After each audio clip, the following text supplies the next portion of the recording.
Hi everyone.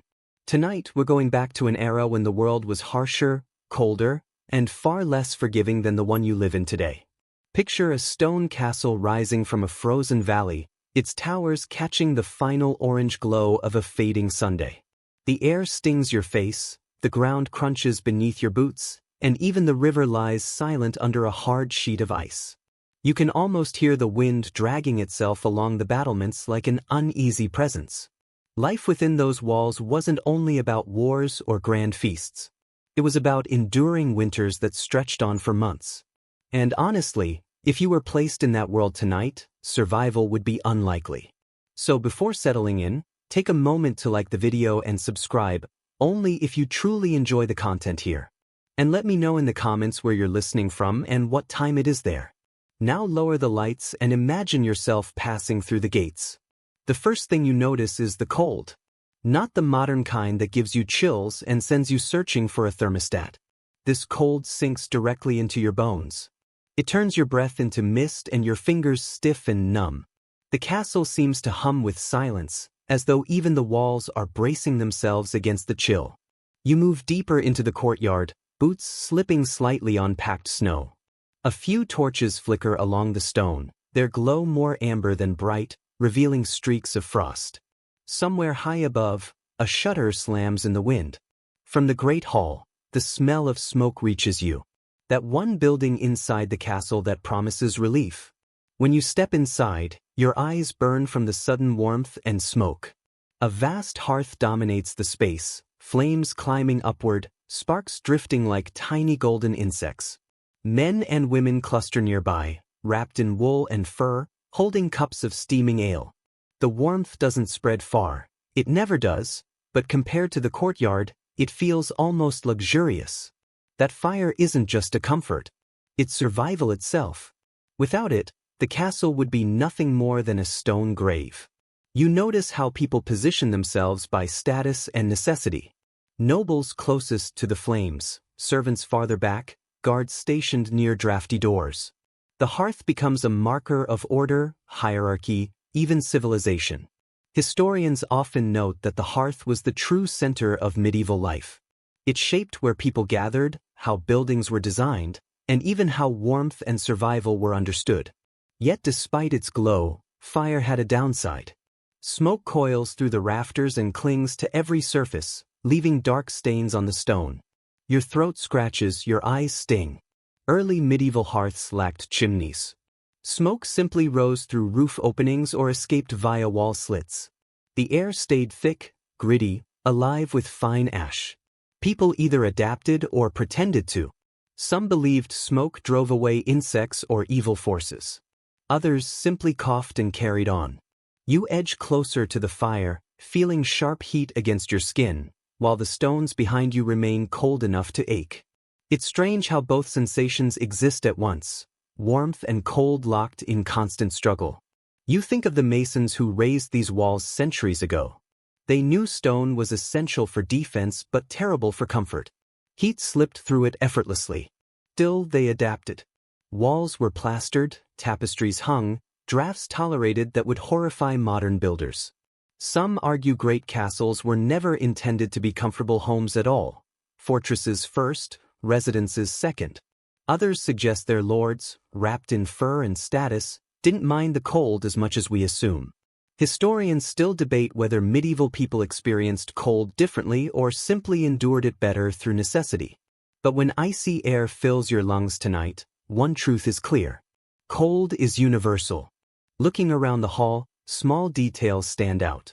Rushes, dried plants, cover the floor, crunching softly underfoot and releasing a faint herbal scent. They absorb spills and provide a thin barrier against the frozen stone. The walls shimmer in torchlight, iron brackets sweating from the heat. Dogs sleep near the hearth, curled tightly, faint steam rising from their fur. The steady crackle of logs fills the room with a slow, lulling rhythm, broken now and then by a gust sneaking through gaps in the doors. Outside, winter holds firm. The castle sits like an island in a sea of white, its moat frozen solid, its towers rimmed with frost. On the battlements, a guard stamps his feet, watching his breath bloom pale in the moonlight. Beyond the walls, Peasants huddle in thatched huts, their own fires burning low, smoke slipping out through small roof holes. Everyone, lord, lady, labor, is bound by the same relentless season. You can almost sense the shared heartbeat of countless winters echoing across time. These people learn to read the cold, to work around it, to shape their lives in response. Every stone, every flame, every garment was an act of resistance against nature. You imagine yourself there, pulling your cloak tighter, hands stretched toward the fire, cheeks lit by its glow. Somewhere, a lute plays softly, notes trembling like candle flames. Someone laughs, a sound warmer than the heat itself. As the hall settles into its nightly routine, the castle seems to breathe once more. The wind rages outside. But here, for now, there is a fragile calm. You begin to understand that warmth in the Middle Ages wasn't only about temperature. It was about closeness, about trust that spring would return, about refusing to give in to the darkness. So remain by the hearth a little longer. The night is still young, and the fire continues to burn. Tomorrow, you'll go deeper into this world of stone and ice and learn how people struggled to keep that spark alive. For now, listen to the wood snap and hiss. Let the smoke drift past your face and ease you closer to sleep. The cold inside the castle isn't merely a feeling. It's something alive. It slips through cracks, hides in mortar, settles into your bones until even breathing feels like drawing in ice. Tonight, as you move through a narrow corridor lit by unsteady torchlight, you start to see why medieval builders feared the cold as much as siege or disease. Stone was their defense against weapons, but it also carried misery with ease. One point historians broadly agree on is that castles were rarely as warm as romantic stories suggest. The grand halls that appear so impressive in films were, in reality, damp and draft-filled. Even the most luxurious strongholds, such as Windsor or Croix de Chevaliers, allowed cold to seep through their joints. Walls sometimes over 10 feet thick trapped night air long after dawn. Placing your hand against them felt like touching the inside of a crypt. A curious historical note tells us that some believed drafts weren't just unpleasant but harmful to the soul. The evil wind, as it was called, was thought to bring sickness, sadness, or even madness. In certain castles, narrow corridors were draped with heavy curtains, not only to hold warmth, but to keep spirits from moving room to room. Practical design and superstition blended together, like fog drifting over a moat. As you walk through one of these passages, you notice how sound behaves oddly in the cold. Every step you take echoes through the stone. Each drip of water sounds like a quiet murmur from the walls. You picture the masons who carved these passageways centuries ago, their hands raw and aching from winter air, their breath turning to ice before it touched the ground.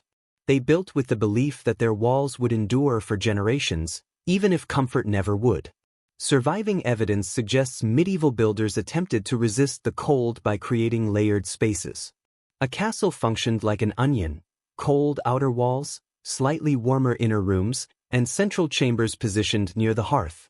Yet the science of heat retention was poorly understood. Warm air gathered near the ceiling, leaving the lower portions of rooms bitterly cold. People gathered close to fires, wrapped themselves in cloaks, and watched their breath cloud the air above them. Scholars still debate whether medieval people recognized this flaw or simply accepted it as normal. Some argue high ceilings were designed mainly to disperse smoke rather than conserve warmth. Others believe they were symbols of authority. A grand hall projected power, even if it offered little comfort. The reality likely sits between these explanations. You run your hand along the walls, uneven and coarse beneath layers of lime wash.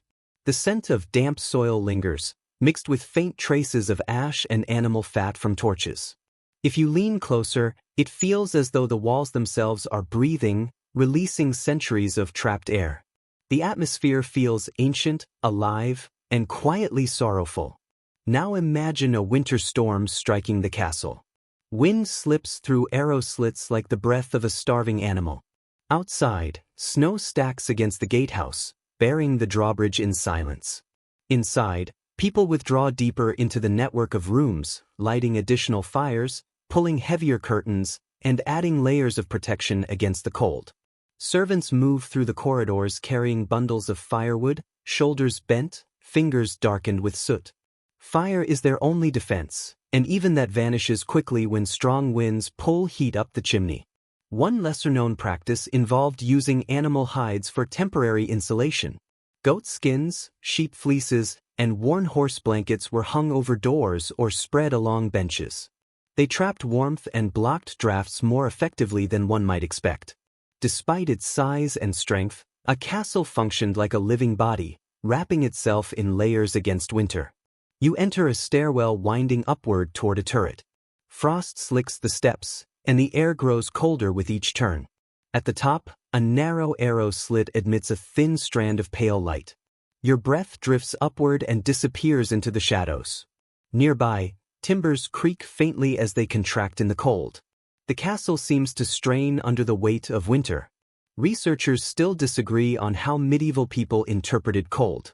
Some records describe frost as a divine challenge meant to test faith. Others frame it as an adversary to be defeated through skill and innovation. What is certain is that cold influenced architecture, daily habits, and belief systems. Warmth represented more than comfort. It symbolized survival and moral success. Closing your eyes, you can sense that weight, stone beneath your feet, distant wind, smoke-filled air. Together, they form a lesson in endurance. Think of the countless winters these walls have endured, the laughter of feasts, whispered prayers, and quiet grief. Every breath once taken here briefly turned to mist before fading into the same air you now inhale. Cold was not just a condition. It was a force that shaped lives, reminding everyone that survival was uncertain. Even today, when visitors walk through castles in daylight and admire their beauty, few consider nights like this. Nights when every stone felt colder than ice and the fire in the hall was only a fragile hope. You pause and listen. The wind outside sighs like a fading memory. Somewhere deep within the castle, a fire crackles softly. Its warmth does not reach you, but the idea of it does, and for now, that is enough. You step back into the great hall, the vast, echoing center where life gathered around a single flame. Firelight casts amber and shadow across the walls, each flicker seeming almost alive. Here, warmth is more than heat. It represents ritual, hierarchy, and belonging. You feel its pull even before reaching the hearth, a steady draw toward the heart of communal life. Nearly all scholars agree that the Great Hall's fireplace was both a social and technological breakthrough. Before the 12th century, many castles used open hearths placed at the center of the floor. Smoke drifted upward toward a hole in the roof, filling the room with haze. Over time, hearths were moved against walls, stone hoods were added, and eventually chimneys appeared. These changes allowed fires to burn hotter and cleaner. This architectural shift transformed castle life. Rooms expanded, walls stayed drier, and air became easier to breathe. A lesser-known detail lies in how seating was arranged around the fire. Placement reflected status. The lords sat closest to the hearth, often on a raised platform, absorbing both warmth and authority. The farther ones sat from the fire, the lower their rank. Heat mapped social order. Even visitors could read a household's hierarchy by seating alone. Servants and guards felt little more than the suggestion of warmth. You move closer to the fire. The crackling would sound like quiet applause. Sparks rise as heat tingles against your skin. The scent of burning oak blends with roasted meat and spilled ale. It is overwhelming yet soothing, pressing on the senses until fatigue sets in. Historical records show that castles consumed enormous amounts of fuel each winter. A single large fire could burn through several cartloads of wood in a week. Nearby forests were often depleted, forcing fuel collection from distant areas. Firewood became a valuable resource. It sustained rooms and preserved reputation. A noble who kept fires burning through winter demonstrated wealth and stability. Experts still debate how effective these fires truly were.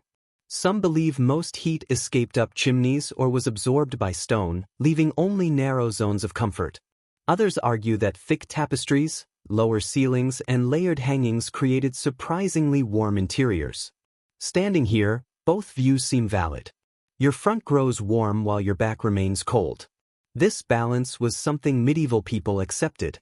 You notice a servant adjusting the fire with a long iron poker. His hands are stained black, eyes irritated by smoke. He adds another log and the flames surge again. The process never ends.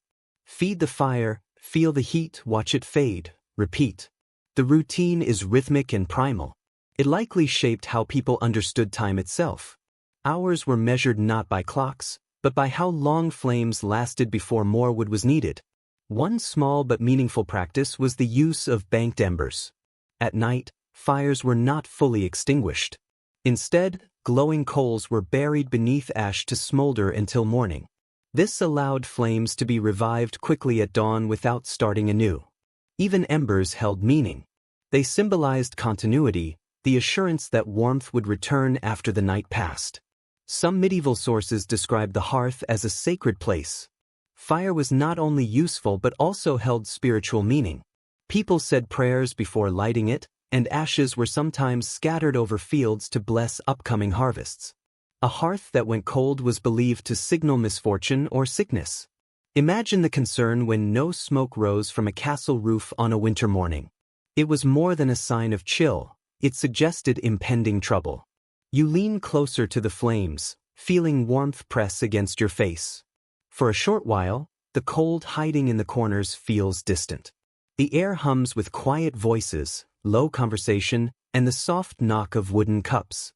There is calm in this light, though it never lasts. The logs will shrink, the heat will weaken. Beyond the walls, night continues to press against the stone.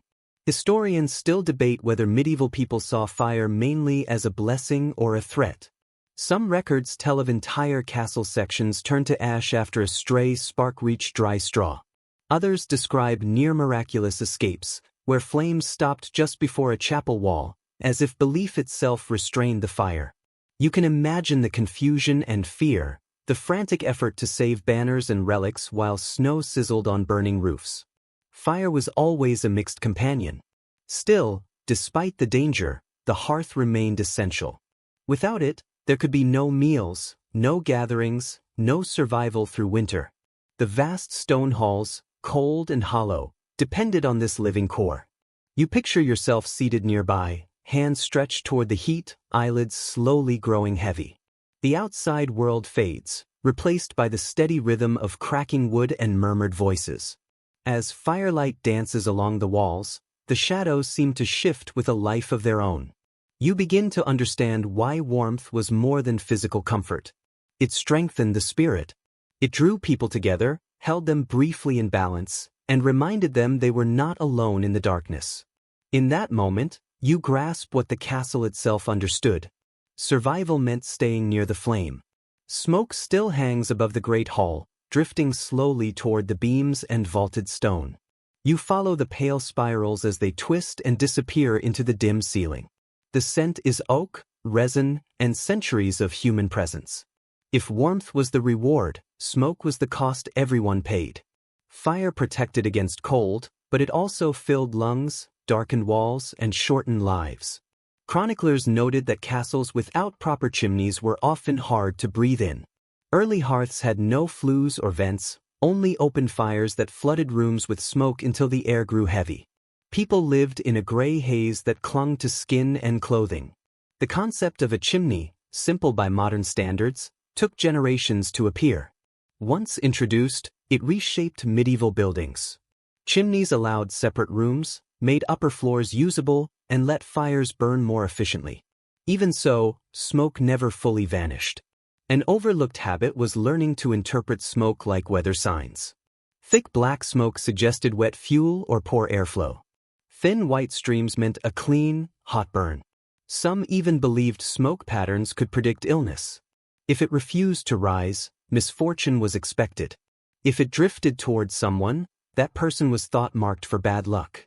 Practical observation and superstition mixed in every breath. You stand beneath a massive beam darkened by centuries of soot. When you touch it, your fingers come away stained. The wood feels worn but alive, shaped by time and heat. That beam has endured countless winters, watching generations cough, cook, and speak beneath it. The castle's frame has absorbed its own past. Archaeologists often note that smoke acted as an unintended preservative. Soot layers hardened the wood, protecting it from insects and decay. The trade-off was air so dense that seeing across a hall could be difficult. Picture a feast in progress. Torches flare, hearths roar, and the air shimmers with grease and smoke. Eyes burn, throats ache, yet people remain inside because stepping out means another kind of hardship. Scholars still argue about when chimneys became widespread in Europe. Some place them in the 12th century, others later. Evidence is limited because few early examples survived. Castles were altered, rebuilt, or collapsed, erasing much of their smoky past. What remains are traces, darkened flues, ash deposits, scorched stone. Daily life is also revealed through smaller fires in kitchens and guardrooms.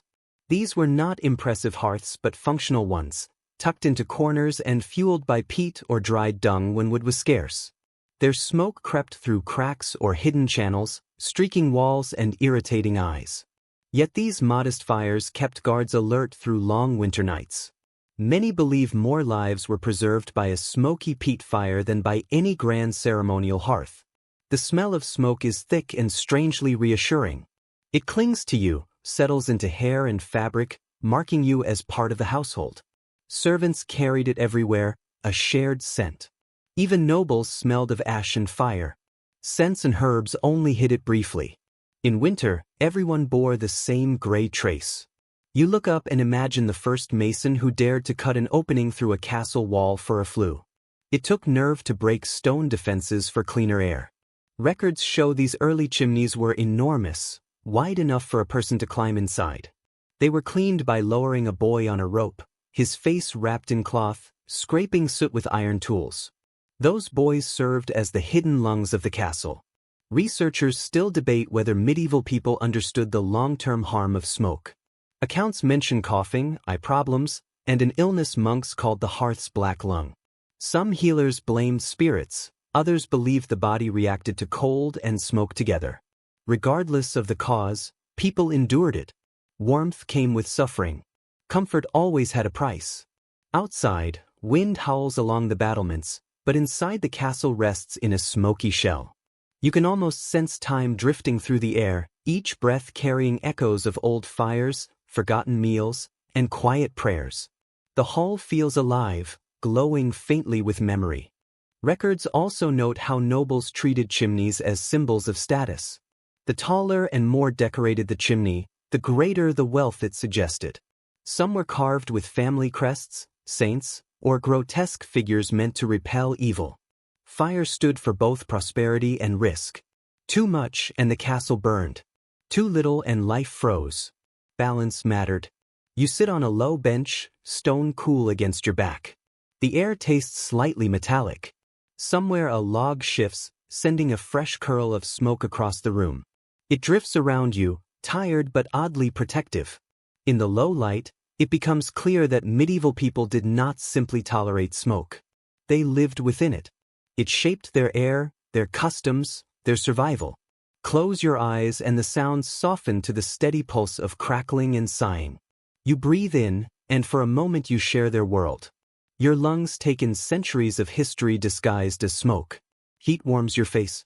Smoke scratches your throat. Yet it feels fitting. In that world, to breathe the fire was the same as staying alive. You step away from the smoky hearth and move into a narrow corridor that slopes gently downward. The temperature drops fast, the cool air settling around you like a damp wrap. Under your boots, the surface shifts from hard stone to something softer, giving off a faint crunch. Looking down, you notice a layer of old rushes spread across the floor, mixed with dried herbs, hay, and perhaps the remnants of many winters gone by. At first glance it seems untidy, but it was part of a survival practice refined over centuries. One point historians largely agree on is that medieval floors were almost never left bare. The stone beneath was too cold, too unforgiving, and too hostile to touch, even through thick footwear. To counter this, people laid down layers of rushes, straw, or reeds, replacing them a few times a year when circumstances allowed. This covering acted as a basic form of insulation. It dulled noise, absorbed moisture, and most importantly, held a small pocket of warmth between the ground and human feet. A small but interesting detail emerges when you notice what else was mixed into the rushes. Written accounts mention dried lavender, meadow flowers, mint, and even rosemary scattered among them. When crushed underfoot, these plants released light scents that helped disguise the harsher smells of daily life inside stone walls. This was not decoration alone, but cleanliness achieved through fragrance. Picture the aroma, a blend of hay, smoke, sweat, and herbs, balancing comfort and decay. Surviving records suggest that replacing rushes was a notable occasion. Servants carried in fresh bundles and spread them by hand, while the old layers were scraped up and discarded into middens or gardens for compost. In noble households, this might happen 3 or 4 times a year. In poorer homes, perhaps only once. Beneath the layers, vermin often settled in. Fleas, beetles, and mice found warmth there. Still, this was accepted as the cost of living with some degree of comfort, or at least reduced hardship. Researchers continue to debate how effective rushes truly were at warming rooms. Modern testing indicates that a thick mat of dried reeds could provide limited insulation, though much of its benefit may have been psychological. It created separation from the cold and made spaces feel more domestic and inhabited. As you walk across them, you can sense that effect. The floor seems to shift gently underfoot, murmuring softly with each step. A lesser-known historical note tells of royal palaces where rushes became symbols of status. At Westminster, King Henry VIII ordered his rushes blended with rose petals and orris root for special events.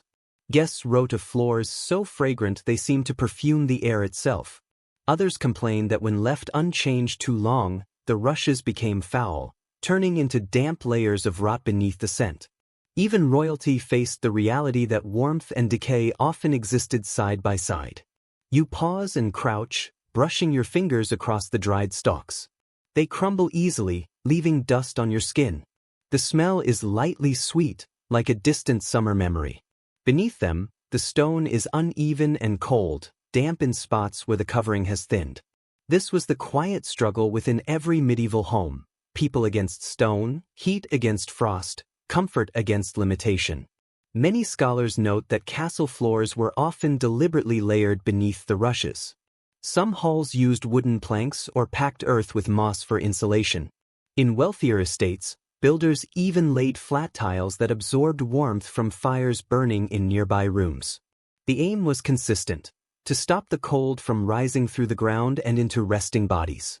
There remains disagreement among architectural historians over whether any form of underfloor warmth existed before organized heating systems.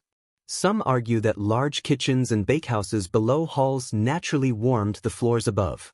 Others reject this idea, saying the temperature change would have been minimal.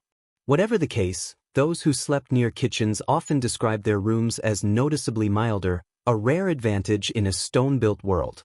A lesser-known effect of rushes was their influence on sound. Thick layers softened footsteps and reduced echoes. In great halls filled with voices and music, this mattered. The faint rustle underfoot added an organic undertone to movement. When guests arrived or servants passed, the sound was neither silence nor noise, but something subdued. It made castles feel less like hollow chambers and more like living structures with subtle rhythms. You picture servants clearing away the old rushes at the end of winter. Dust rises into the light, catching the sun like fine particles. The smell of decay blends with the freshness of new herbs. For a moment, the task feels almost ceremonial, like shedding an old layer. Beneath it all, the cold stone waits, unchanged and indifferent. It has witnessed this cycle countless times. One question continues to trouble researchers. Did medieval people ever desire clean, bare floors the way modern households do? There are no clear answers, only hints in letters and poetry. Some travelers from warmer regions criticized northern castles for their decaying floors. Others admired their warmth and scent. Perhaps the answer depended on how cold one's feet felt at night. You stand again, listening to the quiet rustle beneath your steps. Each movement sounds like dry rainfall. The herbal scent lingers, mixing with smoke from the hall. For a brief moment, the space feels almost welcoming. This simple layer of plant material, renewed again and again, often marked the difference between endurance and despair. As you return toward the fire, a realization settles in. Warmth in the Middle Ages was not defined by heat alone. It involved texture, scent, and sound. The floor itself became part of the defense against cold, offering a fragile but familiar comfort underfoot. As you move, the rushes release a soft sigh, as if the castle itself is breathing alongside you. Morning arrives pale and still. A thin mist clings to the stone, and the space feels balanced between frost and flame. You walk along the inner wall of the great chamber, your hand brushing against something soft that interrupts the chill of bare stone. It is heavy, textured, and slightly coarse. A tapestry, serving not just as decoration, but as protection against winter. Records from noble households confirm that tapestries served two purposes. They were artistic displays, but also early forms of insulation. Each one acted like a woven wall, thick enough to block the cold seeping through limestone. Hung on iron rods or wooden pegs, the dense wool or linen absorbed heat from fires and held it near those inside. A castle without tapestries was often described as exposed, as though its structure itself were open to the wind. An entry from one of the oldest English royal inventories describes a tapestry so large it covered an entire wall from floor to ceiling. It was embroidered with gold thread, depicting St. George and the dragon. While its beauty is emphasized, the document also notes its function. It blocked the cold wind from the north. Even kings counted warmth among their valuables. You step closer, tracing the weave with your fingers. The surface is alive with knots, rough wool softened by age and dust. The colors have dimmed, yet traces of blue and red still catch the torchlight. The fabric carries a faint smell of smoke and time. When you lean in, it shifts slightly, responding to the draft it was designed to stop. Most historians agree that tapestry production reached its peak in the late Middle Ages, when workshops in Flanders and France perfected the craft. Nobles ordered entire series depicting battles, hunts, or legends. Beneath the artistry was a practical need. These heavy textiles turned freezing rooms into livable spaces. A fine tapestry was valued as much for warmth as for prestige. Some specialists still debate whether tapestries truly raised indoor temperatures or simply reduced drafts and created the sensation of warmth. Regardless, for those living within stone walls, that difference often mattered enough. Experiments in reconstructed halls suggest that they worked surprisingly well. The fibers absorbed heat during the day and released it slowly through the night like silent companions keeping watch while the fire died down. The effect may have been small, but in a castle winter, small mercies mattered. A lesser-known curiosity is that some tapestries were lined with old clothing, scraps of worn-out garments layered inside to add thickness. Others were backed with linen soaked in oil to block the wind. If you peek behind one now, you might find secret stitches, bits of patched fabric, or even forgotten notes from the weavers. Each layer was a message from hands long gone. A conversation across centuries about the universal wish to stay warm. You notice something else as you move along the wall. The sound of your footsteps changes when you walk beside the tapestry. The halls echo dulls, turning soft and intimate. These woven hangings didn't just keep in heat. They kept out noise, creating little pockets of quiet. Behind them, people whispered, plotted, and sometimes hid. The tapestry became a kind of screen, a veil between worlds. According to evidence from castle inventories, noble families often changed their tapestries seasonally. Summer hangings were lighter with scenes of greenery or courtly love. Winter ones were thick, dark, and lined with fur. The walls dressed for the weather just as people did. Imagine servants climbing ladders, hammering rods into the stone, unrolling vast panels that smelled of wool and herbs. It was decoration as survival. One well-documented truth from medieval letters tells of how tapestries also displayed power. A visiting guest could read a household's wealth by the fabric that covered its walls. Silk meant luxury. Wool meant practicality. To walk through a corridor lined with embroidery was to walk through a gallery of pride. But even in all that splendor, everyone understood their secret purpose: to keep out the cold breath of winter. Some researchers still discuss how the imagery of warmth influenced the themes of the artwork itself. Many surviving pieces show glowing fires, sunny meadows, or golden robes. Perhaps those who wore them wanted to weave heat into existence to remind themselves of summer's color in the heart of December. If you stare long enough at a field of stitched gold, you might even start to feel warmer. A small but delightful footnote tells of tapestries treated with fragrant smoke from burning juniper or sage. The scent was thought to purify the air, chase away disease, and make the rooms smell cheerful. Whether it worked or not hardly mattered. The act of perfuming the hangings was an act of hope. Every bit of warmth carried its own ritual. You paused to look around the hall again. The walls that once loomed bare and cold now seem almost gentle, wrapped in color and texture. The firelight ripples across woven figures, hunters, saints, flowers, turning them into shifting companions that keep watch as the night deepens. For a moment, it feels as if the walls themselves are dreaming. You imagine what it must have been like to wake on a freezing morning, roll from a heavy bed, and touch a tapestry before dressing. The fabric would be cold at first, then gradually warm beneath your fingers, just enough to remind you that you were alive. It is a simple human gesture that bridges centuries. Even now in museums where these same hangings rest behind glass, people stand close to them as though expecting warmth. Perhaps that instinct never left us. We still draw near to what is soft, textured, and handmade. Still seek a fragment of comfort in color and cloth. As you move toward the doorway, a small breeze lifts the corner of one tapestry. It sways, revealing the gray stone behind it, cold and unyielding. You see, in that flicker, the perfect metaphor of castle life. Beauty hiding necessity, art masking survival. The cold never left. It was simply draped in grace. The wind outside returns with a low, mournful sound that makes the shutters rattle. You step closer to the nearest window, curious about how such delicate openings could exist in a fortress built for war.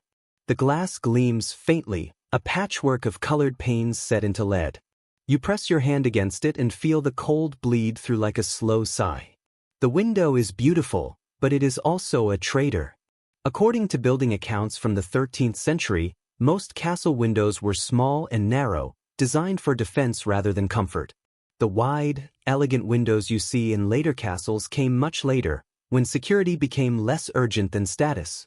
In early fortresses, light entered through slits barely wider than your hand, called arrow loops.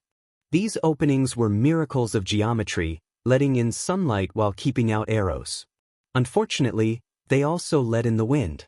A curious custom mentioned in old chronicles tells us how people tried to soften that problem. When the air turned sharp and frost crept in, they covered the slits with oiled parchment, stretched tight across wooden frames. The parchment let in a dull amber light while blocking the draft. Some households used thin animal horn, polished until translucent. It worked surprisingly well, though the rooms remained dim, filled with a soft, honey-cold glow. One detail chroniclers agree upon is that real glass was rare and precious for most of the Middle Ages. Only the richest castles and cathedrals could afford it. Each small pane was blown by hand, cut unevenly, and often tinted green or brown. You could see light through it, but not a clear image. The world outside became a blur of color, as though seen through mist. Yet, even this imperfect barrier was enough to make people marvel. There's ongoing discussion among architectural historians about whether stained glass in private chambers was truly practical or purely symbolic. Some argue that it was used only in chapels and halls for beauty and light. Others think that even a thin layer of glass, however costly, was a form of status armor against the cold. To own glass was to hold the sun captive in winter. You stand before a window now, feeling the draft slip through the seams. The edges of the frame are furred with frost, and tiny icicles hang like teeth from the lead strips. Outside, the sky is pale and flat, the snow beyond glowing faintly blue. Inside, the light scatters across the rush-strewn floor, landing in trembling patches of gold. For a moment, the room looks warmer than it is, tricked by sunlight and imagination. An unexpected detail from the past tells how tapestries and curtains were paired with shutters to keep the warmth in. Wooden shutters, thick as shields, were closed at night and barred with iron latches. In some castles, they were lined with fur or leather to block the wind. Servants went room to room at dusk, shutting the windows like eyelids before sleep. The act became part of the nightly rhythm, a ritual of defense against both darkness and cold. You imagine what it must have sounded like. The creak of wood, the clatter of metal, the faint rustle of fabric as the last light vanished behind the panels. Inside, candles flared to life, their flames shivering in the drafts that still found their way through the cracks. One well-documented truth from household inventories reveals that window coverings were not just practical but beautiful. Embroidered curtains fringed with gold thread often bore family crests or patterns of vines. Even as people shivered beneath them, they celebrated the idea of beauty, standing guard against the weather. It was as if art itself could make a room feel warmer. Some modern scholars cannot quite agree on how effective these measures were. Tests on reconstructed windows suggest that parchment stopped little of the wind. Yet psychologically it mattered. The filtered lights softened the harshness of winter and gave each chamber a gentle candle-lit glow even at noon. People called it holy light, a name that made endurance sound like grace. A lesser-known curiosity survives from a French castle where windows were occasionally stuffed with straw during blizzards. The straw was packed so tightly that it cut off nearly all airflow, turning the chamber into something like a dim cave. For days afterward, the walls carried a faint scent of hay. Servants joked that their lords were living like livestock, yet everyone agreed it was preferable to freezing. There is a clear sense of urgency in these makeshift solutions. Picture a noblewoman standing by the same window centuries ago, wrapped in layers of wool and fur, watching her breath fog the glass. Pale winter light touches her face, and she exhales, not in admiration, but from exhaustion. Outside, winter feels endless. Inside, her world narrows to the fire's glow and shifting colors on the walls. Most architectural historians agree on one key point: even the largest castles lost more heat through their windows than anywhere else. Thick stone walls could store warmth for hours, but a single unsealed opening could drain it away. Windows were the structural weak point. Builders understood this, yet aesthetics and status often overruled practicality. Step away from the glass and the change is immediate. As you return toward the hearth, the air grows slightly warmer. Behind you, the window rattles softly in the wind, producing a thin, brittle sound. The contrast is unmistakable: light without heat, heat without light. This balance shaped daily medieval life. If you listen carefully, you can sense the outside world pressing against the walls. The castle functions like a lung, drawing in light and releasing smoke. Every crack, seam, and pane contributes to that exchange. Standing in the soft golden dimness, it becomes clear that surviving winter was not about winning, but about lasting. Every curtain, shutter, and glowing window represented a commitment to endure another night. The door before you groans as you push it open, heavy and resistant, as though it has guarded warmth for centuries. The hinges creak like an aging throat, and a cold breath from the courtyard slips inside. The draft curls around your ankles, sending a shiver through you. In a castle, every doorway marked a contested boundary between interior and exterior. Chroniclers frequently note that castle doors prioritized strength over comfort. They were thick oak slabs, reinforced with iron bands and studded with large nails. They could resist siege weapons and harsh winds, but they offered little comfort to those nearby. Cold slipped through the gaps slowly and persistently. Medieval household records reveal that servants used fabric layers or animal hides to soften these barriers. At night, they hung heavy wool curtains, often called portieres, across doorways. The fabric shifted gently with the air, trapping a pocket of insulation. For servants sleeping near entrances, these layers could determine whether the night brought rest or constant shivering. According to castle stewards' accounts, major doorways functioned like small fortifications. Some featured double doors with a narrow space between them, known as a vestibule. In winter, this area acted like an airlock. A servant would close one door before opening the other, limiting the cold air entering the hall. It was an early, unintended form of climate control. Historians still debate whether these heavy drapes served only practical purposes or also decorative ones. In grand halls, they were often embroidered with family crests or trimmed with fur, turning necessity into a display of status. In smaller households, the hangings might consist of patched blankets or stitched cloaks. Regardless of appearance, they carried quiet significance. The accumulated memory of winters survived. You trace your fingers along the wooden planks of the door. Near the center, the wood feels warm. Closer to the edges, it is smooth from years of use. The iron handle is cold enough to sting. The scent of resin and age rises from the grain. History feels tangible here, the repeated rhythm of entry and exit, welcome and warning. A lesser-known practice involved packing straw or sand along the base of doors. Servants pressed these materials into gaps to block drafts. On especially cold nights, strips of fur or worn cloth were laid across the threshold. This custom endured for centuries and eventually evolved into the modern draft stopper, still used today. Contemporary visitors to Northern Europe noted another detail. Doors seemed to sing in winter. Frozen wood contracted and shrieked when opened, the sound echoing through stone corridors. Travelers from warmer regions described it as the voice of the cold itself. Every entrance came with a cost. Letters from household managers indicate that even the most impressive castles suffered from carelessness. Interior doors were sometimes left open, allowing frost to creep into main halls. Masters scolded servants harshly for such mistakes. Without sealed windows or central heating, a single open door could undo hours of effort. Closing doors became a duty, a nightly ritual of protection. Scholars continue to disagree on how effective these layered defenses truly were. Some argue that the combined mass of doors and fabrics significantly reduced heat loss. Others claim the impact was minor compared to losses through roofs and chimneys. Still, in a freezing hall lit by torches, even slight relief could feel extraordinary. One small but striking detail from a Welsh account describes guards warming their shields by the fire before taking watch at the gate. They leaned against the door, allowing stored heat to seep into their armor for as long as possible. It was a brief comfort, carried into the cold like a quiet advantage. You glance again at the doorway and notice something subtle, soot and candle wax staining the lintel.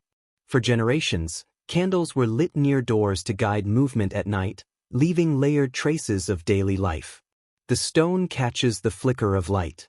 Each doorway served as both passage and record, where warmth and cold met and exchanged quiet signals. Royal building records mention that some castle doors were covered with thick leather, secured by metal rivets. This leather dampened sound and added insulation. When wet, it expanded, sealing joints more effectively. The solution was simple yet effective, showing how survival often relied on small, thoughtful adaptations. You step back and close the door. The sound echoes through the hall, a solid, reassuring thud. The curtain sways and settles. The air feels calmer, more contained. It is not true warmth, but a stillness that resembles it. For a moment, the castle seems to breathe more slowly, as though the walls themselves ease. Some researchers suggest that this constant negotiation between inside and outside shaped the mindset of castle life. Warmth required enclosure. Protection required separation. Every defense against the cold also created distance from the world beyond the walls. Comfort came with isolation. You stand quietly, listening to the muted sound of the fire somewhere deeper in the hall. As you move away, the heavy curtain brushes your arm and the doorway fades back into silence. It feels dense and faintly greasy, marked by decades of smoke. You come to understand that every beam, every board, every iron nail has taken part in a long struggle against the wind. As you move deeper into the hull once more, the lesson of those heavy doors becomes clear. Warmth is never freely given in a castle. It is pulled from the cold by effort, protected with care, and lost the instant a passage is left open. The air in the hall carries the smell of roasted meat and aged wine. Laughter rises over the steady crackle of fire, and for the first time in many weeks, the castle feels almost alive. Tonight is feast night, a brief release from the harshness of winter. You step closer to the long tables, where warmth comes not only from flame, but from shared food and company. Chroniclers consistently recorded that medieval feasts served more than appetite. They were intended to keep people warm from the inside outward. Hot soups, roasted meats, spiced wine, and thick ale filled the body with both heat and energy. Salted pork, fresh loaves, and heavy stews made with onions and root vegetables were essential for enduring the cold months.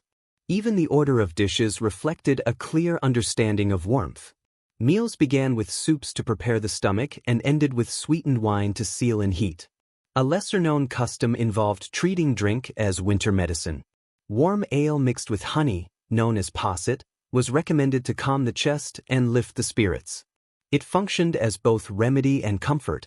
Guests held their cups close, breathing in the sweet steam before drinking, the vapor warming their faces as surely as the liquid warmed their bodies. Letters from travelers to northern courts describe how the great hall during a feast reached a rare kind of liveliness. The hearth roared, torches lined the walls, and the gathered bodies themselves radiated heat. Warmth multiplied through laughter and song. For a few valued hours, the cold beyond the walls seemed to disappear. You can almost hear it now, cups scraping wood, knives tapping plates, the quiet hum of a minstrel's lute drifting through smoky air. Historians continue to debate whether these gatherings were about survival or social display. Some argue the feasts existed mainly to show wealth and authority. Others believe they were practical efforts to preserve warmth and morale. In reality, the two blended together, like butter melting into wine. Necessity and luxury were separated by little more than the steam rising from a cup. Household records reveal that even seating arrangements played a role in warmth. High-ranking guests were placed closest to the fire and served the richest foods, often seasoned with spices imported from distant lands. Cinnamon, cloves, and pepper were valued not only for taste, but for their warming qualities according to medieval medical beliefs. The farther one sat from the hearth, the simpler the meal became, until at the far end of the hall someone might be chewing cold bread, breath visible in the air. Medieval medical theory firmly linked body warmth to the balance of the four humors: blood, phlegm, yellow bile, and black bile. Cold foods were believed to cause sadness, while hot foods restored courage and cheer. Cooks followed this reasoning with the same devotion priests gave to scripture. Preparing a feast was considered a kind of practical alchemy. You glance toward the dais as the lord of the castle lifts his cup. His fur-lined cloak glows in the firelight, and his voice rises above the room as he calls for a toast to enduring the season. Wine splashes, laughter spreads, and for a moment even the lowest servant feels the wave of warmth moving through the hall. One interesting detail appears in the practice of sharing heat. In colder castles, guests sat shoulder to shoulder, not from affection, but from efficiency. The closeness trapped warmth, turning each person into part of the insulation. Etiquette manuals even advised proper distance during winter gatherings, near enough to share heat, but not so near as to offend decency. Comfort was carefully balanced with civility. Some scholars suggest these feasts also offered spiritual warmth. In the depths of winter, when nights felt endless, such gatherings reminded people of divine generosity. Sharing food became an act of hope, proof that scarcity could be overcome through community. Eating and laughing together was a quiet challenge to the cold's control. Monastic observers noted that music on these nights was nearly medicinal. Drums and pipes sent vibrations through the body, creating another form of warmth. Even those without fires or fine clothing found heat in rhythm and movement. Dancing, though uncommon in stricter households, became a subtle form of resistance. One often overlooked fact is that castles were designed with acoustics in mind. Vaulted ceilings and long tables amplified sound, holding warmth not just in the air, but in noise itself. The great hall was meant to echo with life. In that resonance, even modest food could feel festive. You take a seat near the lower end of the table, close enough to the door to feel the draft, yet near enough to sense the hearth's glow. The table is tacky with spilled ale. Plates are chipped but gleam in the firelight. The smell of roasted goose mixes with straw and the sweet sharpness of cinnamon. Faces around you are flushed from drink and heat. For once, no one speaks of the cold. As the night wears on, the fire begins to fade, and servants hurry to add more wood. Flames rise again, licking the air, and the feast continues in a rhythm that feels older than memory. You understand that warmth here is not simple. It is made from laughter, food, fire, and faith in morning. It is built together, bite by bite and song by song. When the final cups are emptied and the hall grows still, the scent of smoke and spice remains. You close your eyes and can still taste the wine and feel heat on your skin. The feast ends, but the warmth stays, glowing softly inside, like a coal carried through the dark. When the fire finally dies and the tables are cleared, the true challenge of warmth begins. Laughter fades, torches dim, and one by one people withdraw to their chambers, wrapped in cloaks and quiet. You follow through dark corridors where the air grows colder with each step, until only your clothing offers protection. Surviving wardrobe records show that medieval people viewed clothing as their primary defense against winter. Fabric served as armor, and layering was deliberate strategy. Linen undergarments, thick wool tunics, fur-lined mantles, and heavy cloaks of sheepskin or fox trapped air between layers, forming a barrier against the cold. The wealthy added silk linings and soft furs, while commoners relied on coarse wool and resourcefulness. In every case, dressing for warmth was a daily act of survival.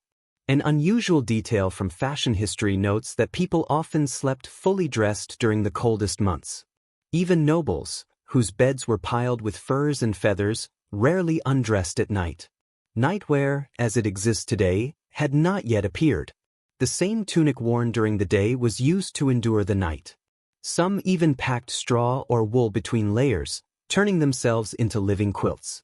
One widely accepted conclusion among scholars is that wool was the medieval miracle fabric. It stayed warm when wet, allowed the body to breathe, and was available to all classes. Shepherds and queens depended on it alike.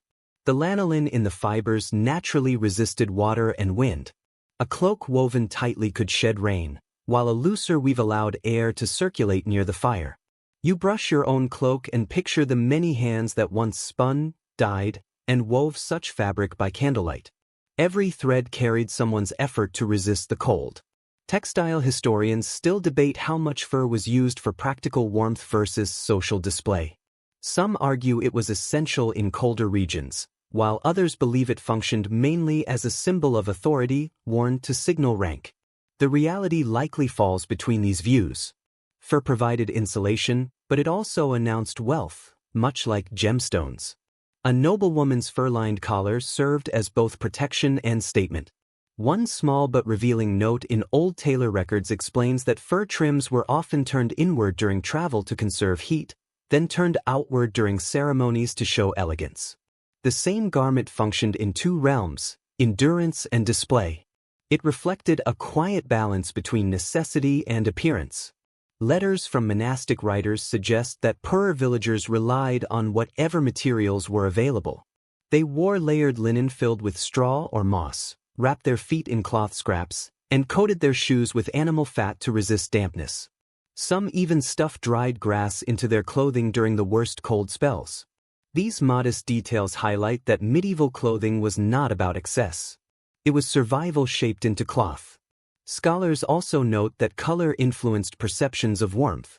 Dark reds, golds, and greens dominated winter garments not only because they demonstrated dyeing skill, but because they appeared warmer to the eye. By candlelight, these shades glowed softly, making interiors feel less harsh. Long before scientific explanations, people understood warmth through visual comfort. A lesser-known practice involved treating hair and skin as insulation. Records describe people rubbing animal fat or beeswax onto exposed skin to block wind, especially before long rides. Though unpleasant by modern standards, this reduced frostbite and protected the skin from biting cold. Some mixed soot with oil as a basic salve. The odor must have been strong, but the method was effective. Clothing also carried sound. Linen rustled, fur brushed softly, and leather boots squeaked against stone floors. Dressing was never silent. It was a daily ritual of texture and resistance. Each fold served a purpose, every clasp and belt marked the season's demands. Researchers still debate whether people ever felt truly warm indoors. Diaries suggest hands and feet remained cold, and even in bed, sleepers curled tightly to preserve heat. Yet within this discomfort, there was acceptance. Living with cold meant understanding human limits. When warmth did arrive, it felt meaningful. One well-documented example from Queen Isabella of France's wardrobe lists garments lined with sable and edged with squirrel fur. Yet even she ordered wool stockings sewn double, recognizing that style alone could not defeat winter. Status did not exempt anyone from the weather. You imagine dressing on a winter morning. Linen feels cold at first, then softens against the skin. A wool tunic follows, heavier and reassuring, carrying the scent of lanolin and smoke. A belt secures the layers, holding warmth close. When the cloak settles across your shoulders, its weight feels steady and protective. Outside, wind moves through the towers. Inside these layers, a modest warmth forms. It is incomplete, slipping through cuffs and collars, fading with movement. Still, it belongs to you. That was the medieval reality. Warmth was never guaranteed. It was always something pursued. That night, wrapped in fur and exhaustion, you hear the muted quiet of the castle. A distant door closes, reminding you others are also seeking shelter. The rough fabric presses against your cheek as body heat slowly spreads. Beyond the walls, the world is frozen. Within this small enclosure, life persists. Morning arrives dull and hesitant. Footsteps echo, iron clatters, and the cold returns sharper than before. The warmth from the previous fire has vanished. Somewhere below, a door slams against the wind. Soon comes the scrape of shovels, the thud of logs, and low, tired voices. The hearth servants are already awake. Most records agree that maintaining warmth depended on an unseen workforce. Servants rose before dawn to collect fuel from storerooms and woodsheds, their breath visible in icy corridors. They hauled wood and peat up frozen staircases while others slept. Their labor sustained winter life. Without them, there was no fire, no comfort, no survival. Domestic records show entire teams dedicated to this task. Large castles employed wood wardens, charcoal carriers, and ash sweepers. Each role ensured flames burned safely, smoke was controlled, and hearths remained clear. Their work was constant, hazardous, and exhausting. A single error, a damp log or neglected ember, could turn heat into danger. Household inventories reveal strict fuel rations assigned to each room. Servants learned efficiency, stacking logs carefully and judging dryness by feel. The great hall came first, then noble chambers. Servant quarters were last, with brief and minimal fires. Those who tended the flames rarely enjoyed their warmth. They stood beside them only to keep them alive. Historians debate whether servants adapted to the cold. Steward letters describe maids wrapping hands in cloth while cleaning and kitchen boys warming their faces at ovens between tasks. Some slept near dying embers, too tired to reach their beds. Warmth followed rank closely. A lesser-known detail describes servants carrying live embers in covered containers called chafing pots to warm noble rooms. They moved through corridors like slow-burning lights, faces faintly lit, ash scent trailing behind. In some places they were informally called embersmiths. Their role, though humble, kept the castle functioning, one coal at a time. A Scottish estate record notes that damp firewood was dried by stacking it along the great hall's walls, using the central fire's heat to prepare the next day's supply. The scent of sap and smoke filled the space, so familiar that travelers later described it fondly. To them, burning wood meant safety. Scholars continue to discuss how these workers viewed their relationship with fire. Some believe tending flames offered pride and quiet authority within the hierarchy. Others see it as relentless labor, no different from hauling water or scrubbing floors. Both interpretations may be valid. Fire was unpredictable, yet responsive, and that responsiveness may have given a sense of control. One small note explains that servants read signs in the fire's behavior. High sparks meant good news. Hissing flames suggested approaching storms. These beliefs were grounded in observation, shaped by hours spent watching living fire. Without instruments or forecasts, the hearth served as an early warning system. You draw closer to one such servant. His clothing is plain, stained with soot. His fingers are darkened, his eyes sharp in low light. He crouches, stirring coals, drawing life from ash. The motion is steady, almost breathing. When a spark jumps, his lips move, perhaps in prayer. He knows this small flame will decide how many people endure the cold tonight. Payroll records show these workers earn the least, despite their importance. The contradiction of medieval life is clear. Those with the least kept others warm. The heat touches his face briefly before he stands and disappears into the cold again. Researchers note that this labor shaped the rhythm of castle life. Fires were fed at dawn, reduced at dusk, and checked through the night. The cycle repeated, day after day, defining winter itself. The castle was never entirely at rest. At every hour, somewhere within its walls, a servant moved carefully with a poker, tending the embers. This task was treated with the seriousness of a daily rite. One detail rarely mentioned is that even the ashes had purpose. After cooling, they were gathered and reused for soap making, cleaning, or as fertilizer. Nothing created by the fire was discarded. Every remnant of heat, even after it faded, was returned to the cycle of daily survival. You remain by the hearth after the servant departs. The fire murmurs softly, a sound that feels both ancient and alive. The warmth on your face is slight but undeniable. It becomes clear how quickly this comfort could disappear if ignored. A short lapse in care, and all that would remain is cold stone and silence. You glance toward the doorway, where a thin strip of gray light signals the approaching morning. Soon the castle will awaken again. Voices will rise. Footsteps will carry through the halls, and fires will be built high once more. Yet beneath the noise, the keepers of the hearth will stay unseen, their labor consumed by the flames they sustain. In this still moment, the reality of medieval warmth becomes clear. It was not the fire alone that preserved life, but the people who maintained it. Each glowing ember reflected human effort. Every spark represented persistence.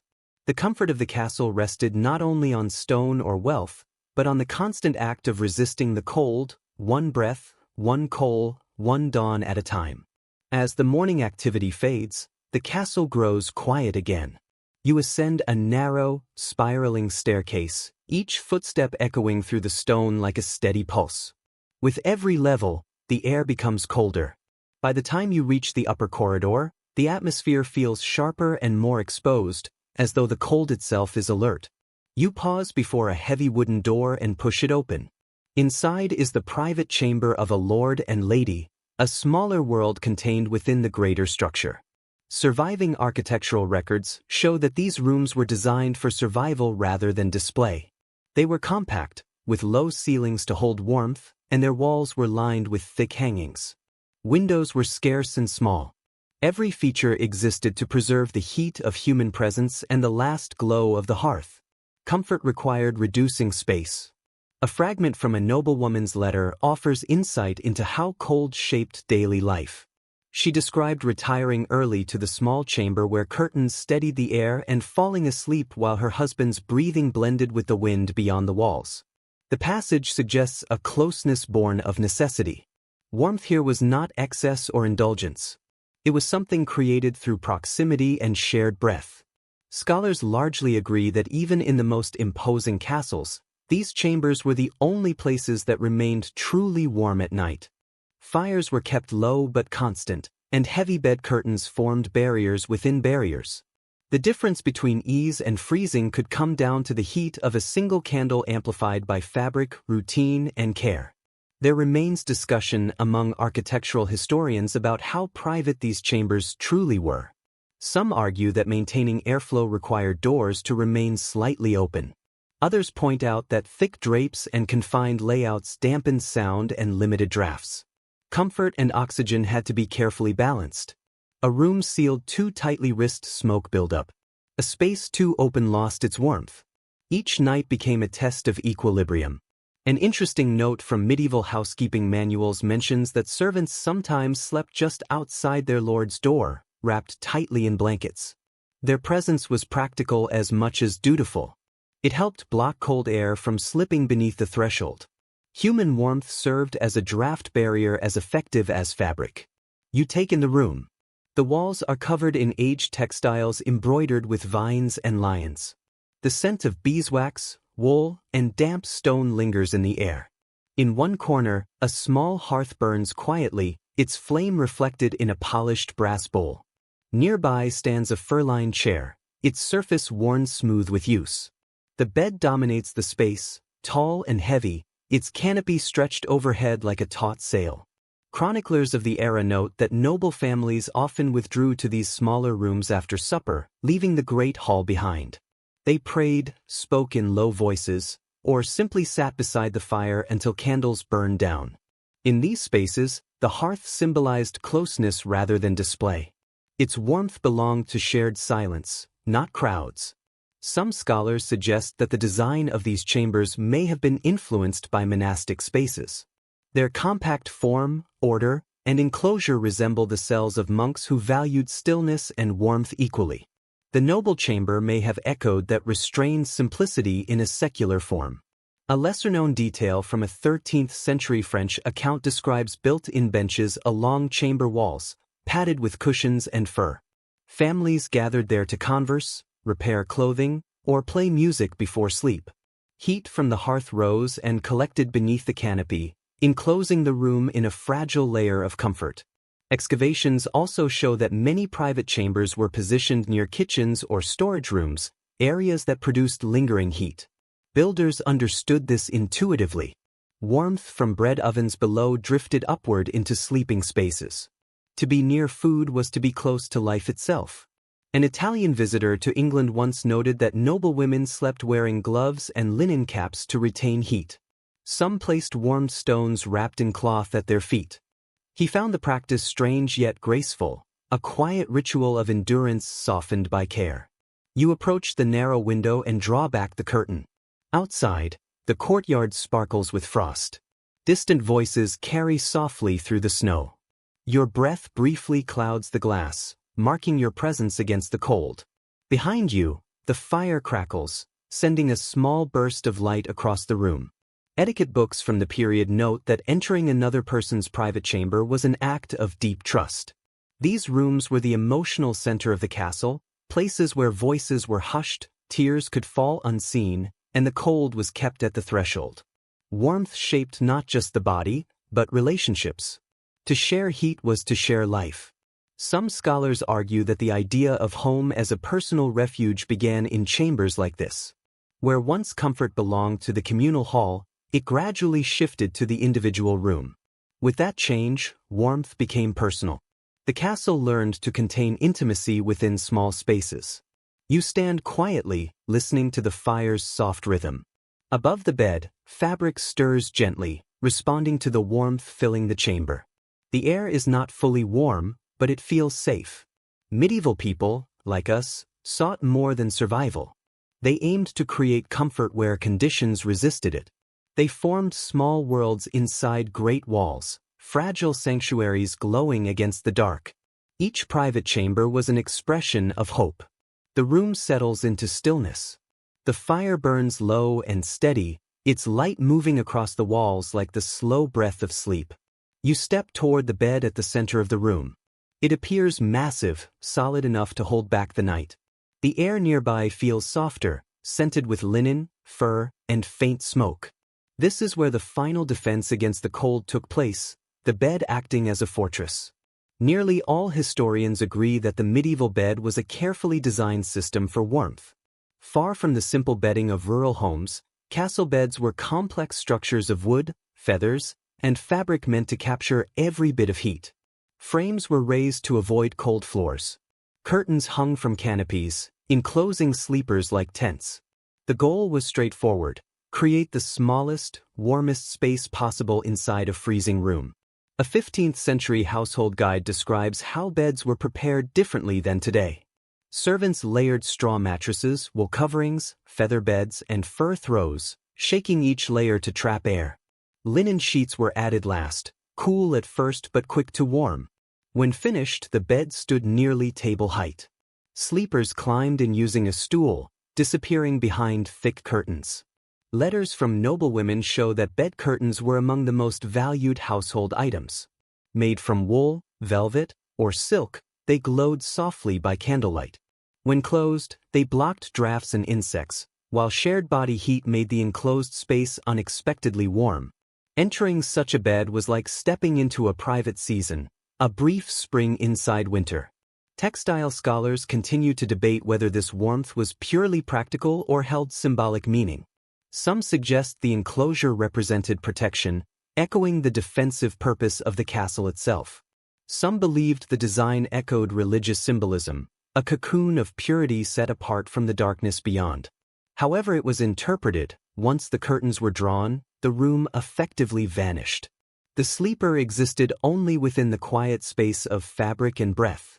A small but telling note in the diary of a traveling cleric describes how bed curtains often served as barriers for conversation. Servants whispered beyond them, lovers exchanged plans, and prayers were softly spoken before rest. The cloths softened the outside world, turning speech into something private and fleeting. A curtain was never merely fabric. It marked the boundary between wakefulness and sleep. One well-documented fact from castle inventories shows that bed coverings changed with the seasons. During summer, light linen or silk allowed air to circulate and kept the body cool. In winter, layers of fur, fox, beaver, and even bear were added until their weight settled like protective armor. People often describe the sensation as the bed embracing them, an expression that neatly captures the relief of being shielded from the cold. A lesser-known detail notes that some households placed heated stones at the foot of the bed. Wrapped in cloth or enclosed in small brass or clay containers, these stones, warmed by the hearth, released heat for hours. Frozen sheets were transformed into something nearly luxurious.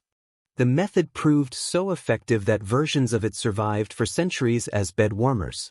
Records from old French inventories indicate that wealthier households scented their beds with dried lavender, cloves, or crushed roses. They believed pleasing aromas encouraged good dreams and purified the spirit. As the bed warmed, these scents slowly spread, filling the enclosed space with a faint, spiced sweetness.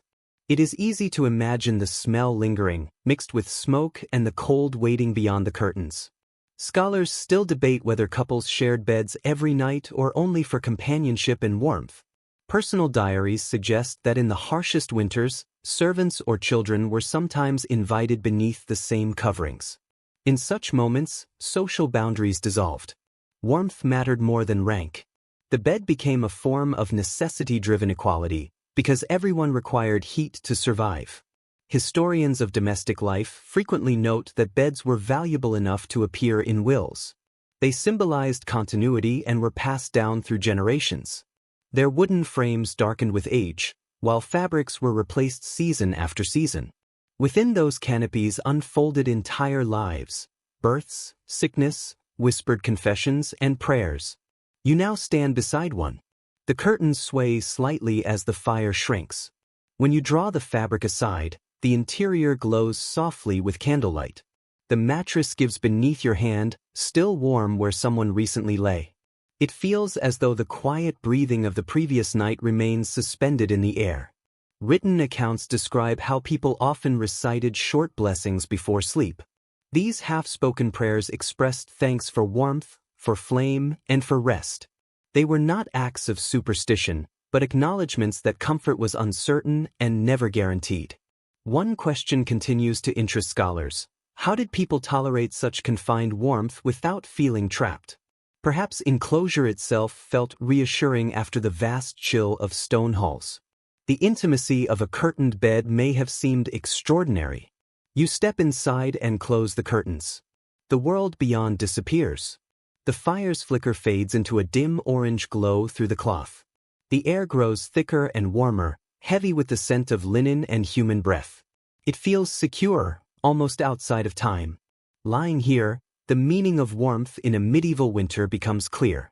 It was not about defeating the cold, but about learning to exist alongside it, carving out small refuges beyond its reach. The bed served as the final fortress, not built of stone but of softness. Sleep became an act of endurance and comfort, a quiet triumph.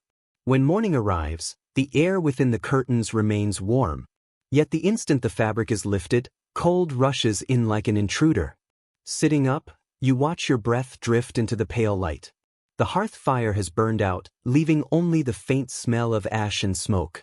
For a moment, there is only the silence of stone, a stillness that feels strangely alive. You run your fingers along the wall beside the bed and feel dampness clinging to the surface. The stone seems to breathe.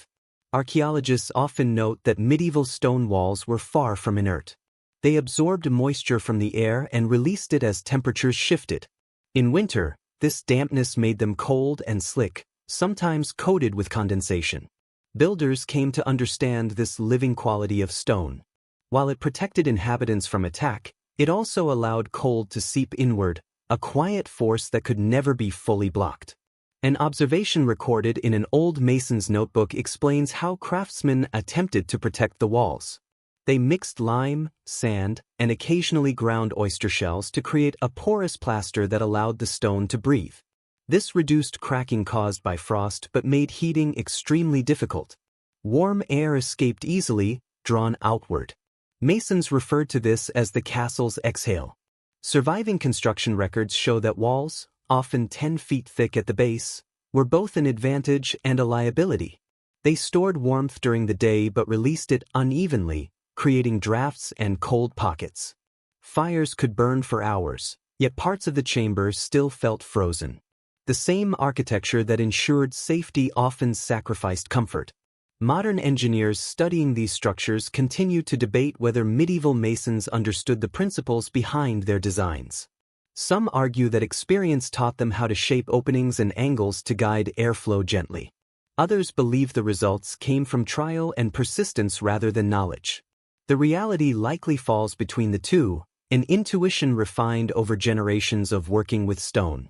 A lesser-known detail involves the use of reed mats or wooden panels against interior walls. Servants sometimes attached thin planks or hung fabric to keep moisture away from furniture. In several surviving castles, faint markings reveal where these barriers once stood.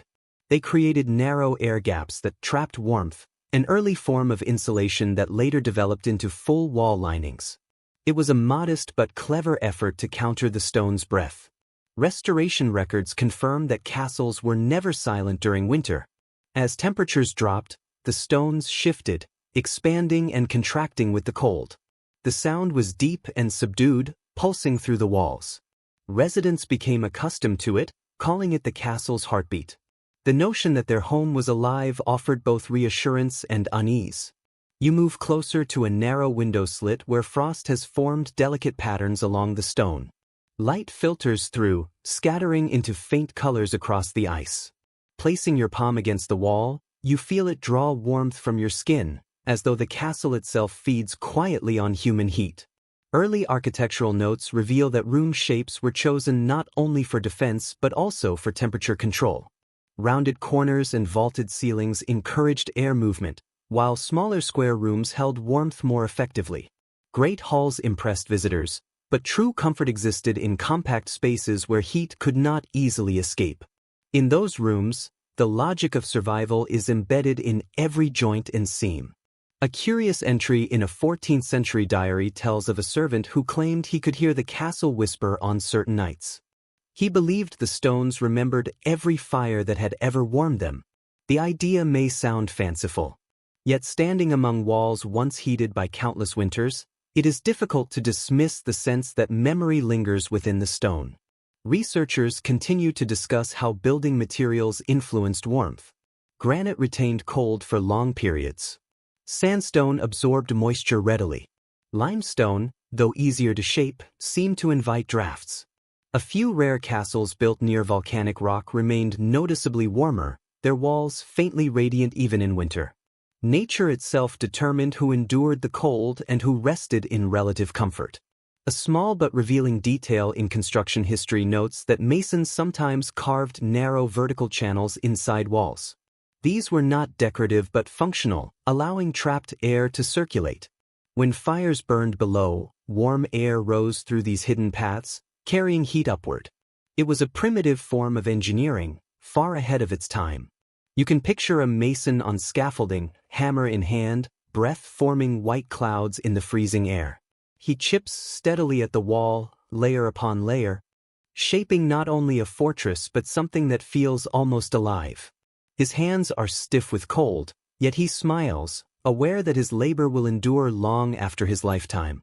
With every strike, the warmth of his body transfers into the stone. Conservation specialists suggest that some of this heat still lingers. Modern instruments have identified faint traces of residual warmth deep inside ancient walls, small reserves of energy stored from centuries of fires. The castle retains this memory. It is a slow, patient memory, one that seems to hum beneath your touch even now. You step back, allowing the chill to return to your skin. The wall gleams softly in the firelight, as if releasing the breath you just gave it. You begin to understand that medieval people likely felt this same exchange, a subtle rhythm between human life and stone. Their buildings were not made to oppose nature, but to exist in a tense cooperation with it. Warmth in a castle was never sealed in. It was borrowed from living bodies and flames, always escaping into the walls, always needing renewal. Living here meant accepting that survival required coexistence with the cold. As the fire behind you crackles again, you glance once more at the stone, glowing faintly like aged skin. It is both threat and protector, both tomb and shelter.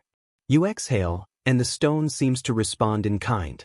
Night settles once more, and the castle returns to its slow cycle of shadows and flickers. The main fires are reduced, their flames lowered to dull coals. The halls fall silent except for the occasional snap of embers and the muted steps of a servant carrying a small clay vessel. You follow the dim orange light down the corridor until the figure turns a corner and vanishes. When you reach the spot, you see what he carried: a brazier, small and circular, glowing gently like a trapped sunset. Household records show that braziers were among the most practical tools for surviving winter in castles. They were portable containers, usually iron, bronze, or clay, filled with hot coals taken from the main hearth. People used them to warm small rooms, hands, feet, and sometimes beds before sleep. In a world of cold stone and constant drafts, a brazier was warmth you could move. A reference in a 13th century letter explains how these objects became symbols of status as well as necessity.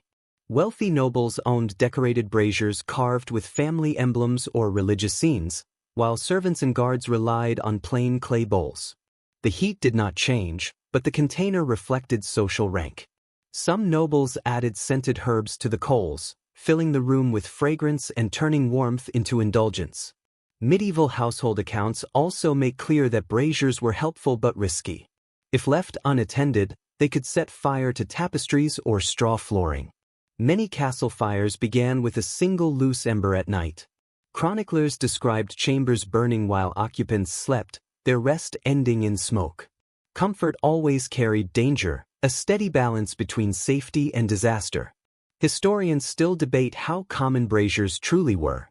Some believe only wealthy households could afford the fuel needed to keep them lit through long winters. Others argue that simpler versions appeared even in modest homes, evidence that necessity drives invention faster than luxury. The truth likely lies between these views. The brazier began in wealth but spread through need. An unusual custom recorded in English and Italian estates describes servants carrying braziers from room to room as their lords moved through the castle. The glowing pot served like a personal sun, lighting the floor and warming the air just enough to make movement tolerable. When the master stopped, the servant placed it carefully on the ground, kneeling nearby to tend it with iron tongs. It was a quiet, practiced routine of light and service. A lesser-known detail involves small clay hand warmers used by women who embroidered or read near the hearth. These tiny pots, about the size of an apple, were filled with coals and wrapped in cloth. They could be slipped into sleeves or held beneath layers of clothing, spreading heat through fabric. One noblewoman's diary notes her pleasure in holding the small warmth that follows me like a companion.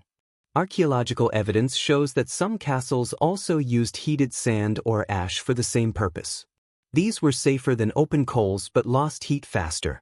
Mixed with salt or herbs, they were believed to soothe nerves and encourage sleep. Once again, comfort blended with ritual. Warmth addressed feeling as much as temperature. Records from a northern monastery reveal another clever solution. Monks placed earthen pots beneath benches to keep stone seats warm during long winter prayers. The gentle heat rose through the wood, easing the cold without smoke or flame. It was a quiet innovation, warmth without fire. A small but telling story from a French castle describes travelers arriving nearly frozen, welcomed not with speech but with a brazier set at their feet. Before food or drink, they were given heat. Hospitality began with warmth, and the moment they felt it, tension left their faces. A host's generosity was measured less by how much he fed guests and more by how well he warmed them. Some modern historians refer to this as an early form of central heating, though it was anything but centralized. The castle functioned as a cluster of small suns. Each brazier or heated pot was a glowing point of life in a wide field of cold.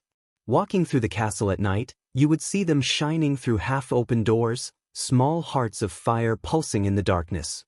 Steward records also note that braziers assisted with cooking when kitchens were too cold or when servants reheated food for their masters. Small vessels simmered over the coals, releasing scents of broth, wine, or melted wax. Even slight warmth from the smoke softened the harshness of the hall. Scholars continue to question whether indoor brazier use damaged air quality. Soot and carbon filled enclosed rooms, and without proper airflow, fumes caused headaches or worse. It was a slow hazard accepted as normal life. Heat and clean air rarely existed together. You kneel beside the brazier, holding your hands above it. The heat is mild but reassuring. It carries the smell of iron, wood, and something faintly sweet, perhaps herbs smoldering in the embers. Warmth creeps through your fingers and up your arms until your pulse seems to slow with the soft crackle of the coals. It feels intimate, like a private exchange between you and the fire. A tiny spark jumps from the brazier and dies on the floor. You watch it fade and are reminded how fragile this balance always was. Every ember here stands for a promise, to keep burning until morning, to keep the cold at bay. You stand and take one final look at the glowing coals. The servant has returned, his face lit by the dull red light. He lifts the brazier carefully, holding it with reverence, and disappears down another corridor. His footsteps fade, leaving behind only the lingering scent of warmth. In that silence, you realize that the medieval struggle against cold was not only about building or tools. It was deeply spiritual. Each flame was an act of belief. Every brazier declared that darkness would not prevail. The corridors carry the smell of damp wool and candle wax as you move toward the chapel near the courtyard. The air here feels altered, calmer, touched by incense rather than smoke. Monks pass quietly, their sandals whispering over stone. Even in deep winter, their expressions remain composed, their movements deliberate. You pause to wonder how they endure, for the cold here could still a heart.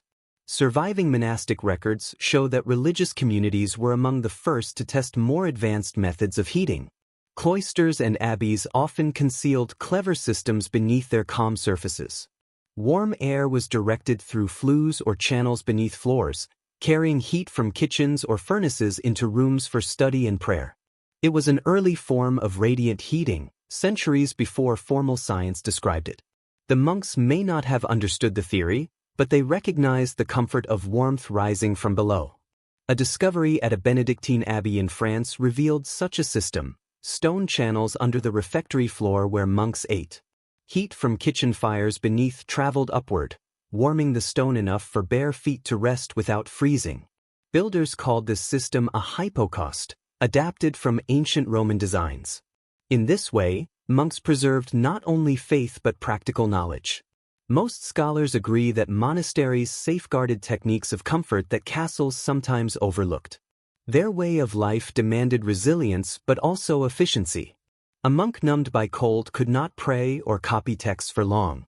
They learned to use heat carefully, guiding it where it mattered most: the library, the scriptorium, and the infirmary. There is ongoing debate among architectural historians about whether these heating systems were widespread or rare. Some argue that most monasteries relied only on large hearths and heavy clothing. Others point to archaeological evidence showing intricate networks of vents and ducts. As with many aspects of the medieval world, it often depended on wealth and location. A Cistercian abbey in England might shiver through harsh winters, while a Benedictine house in France enjoyed floors warmed beneath their feet. A lesser-known curiosity comes from the infirmaries attached to many abbeys. There, heat was treated almost like medicine. Warm stones, poultices, and even gentle steam baths were used to ease illness. Some monasteries built special chambers to hold warm air, almost like invisible blankets, offering comfort to the sick and dying. Warmth and healing were seen as siblings, gifts brought by both fire and prayer. According to an abbot from Canterbury, heat should be used with humility. Excessive comfort, he warned, could tempt the spirit toward laziness. Fires were kept low, rooms remained cool enough to remind monks of discipline. Yet even in austerity, they sought balance. Candles flickered in every corner, and the faint scent of wax mixed with incense created an illusion of warmth, soothing both body and mind. A touching account from a novice's diary describes monks taking turns keeping the library warm at night. One brother stayed awake, tending a small brazier near the manuscripts so the ink would not freeze or the vellum crack. He called it, guarding the word from winter. You can almost picture him there now, a solitary figure bathed in red glow, whispering psalms to the silence. Scholars still marvel at how these communities balanced simplicity with invention. Their vows forbade luxury, yet their ingenuity rivaled that of kings. In many ways, their pursuit of warmth mirrored their pursuit of order. Cold was chaos, fire was discipline. Keeping a flame steady became a metaphor for keeping faith steady. Building accounts from a Welsh abbey record a clever method for conserving heat. Stones around fireplaces were slightly hollowed so that water placed nearby would warm for washing without evaporating. The monks called them sleeping stones. At dawn, when they rose for prayer, the water was still comfortably warm, a small victory over the long night. A delightful note survives from a monastic garden journal. Monks planted rosemary and thyme near walls, not only for cooking or medicine, but because their scent lingered in winter air, recalling warmer months. The heat from the buildings seeped into the soil, allowing these herbs to thrive even under frost. The boundary between warmth and cold became a living garden. Walking through the cloister, your breath forms tiny clouds. Sunlight streams through narrow arches, gentle on the face, though holding no real heat. The stone beneath your feet is cold, but bearable. Perhaps the hidden channels below still remember their purpose. Somewhere nearby, a monk hums softly. Religious texts often portrayed warmth as divine favor.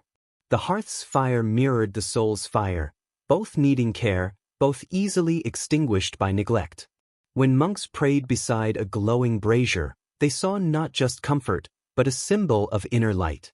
Body and spirit shared the same warmth. Some modern theologians suggest that this link between fire and faith influenced later secular life. Even in castles, warmth became spiritual, the light of home, the fire of love. What began in monasteries as metaphor found its way into poetry and domestic tradition. Pausing in the cloister, you sense the faint warmth radiating from centuries-old stones, fires, prayers, footsteps stored in their core.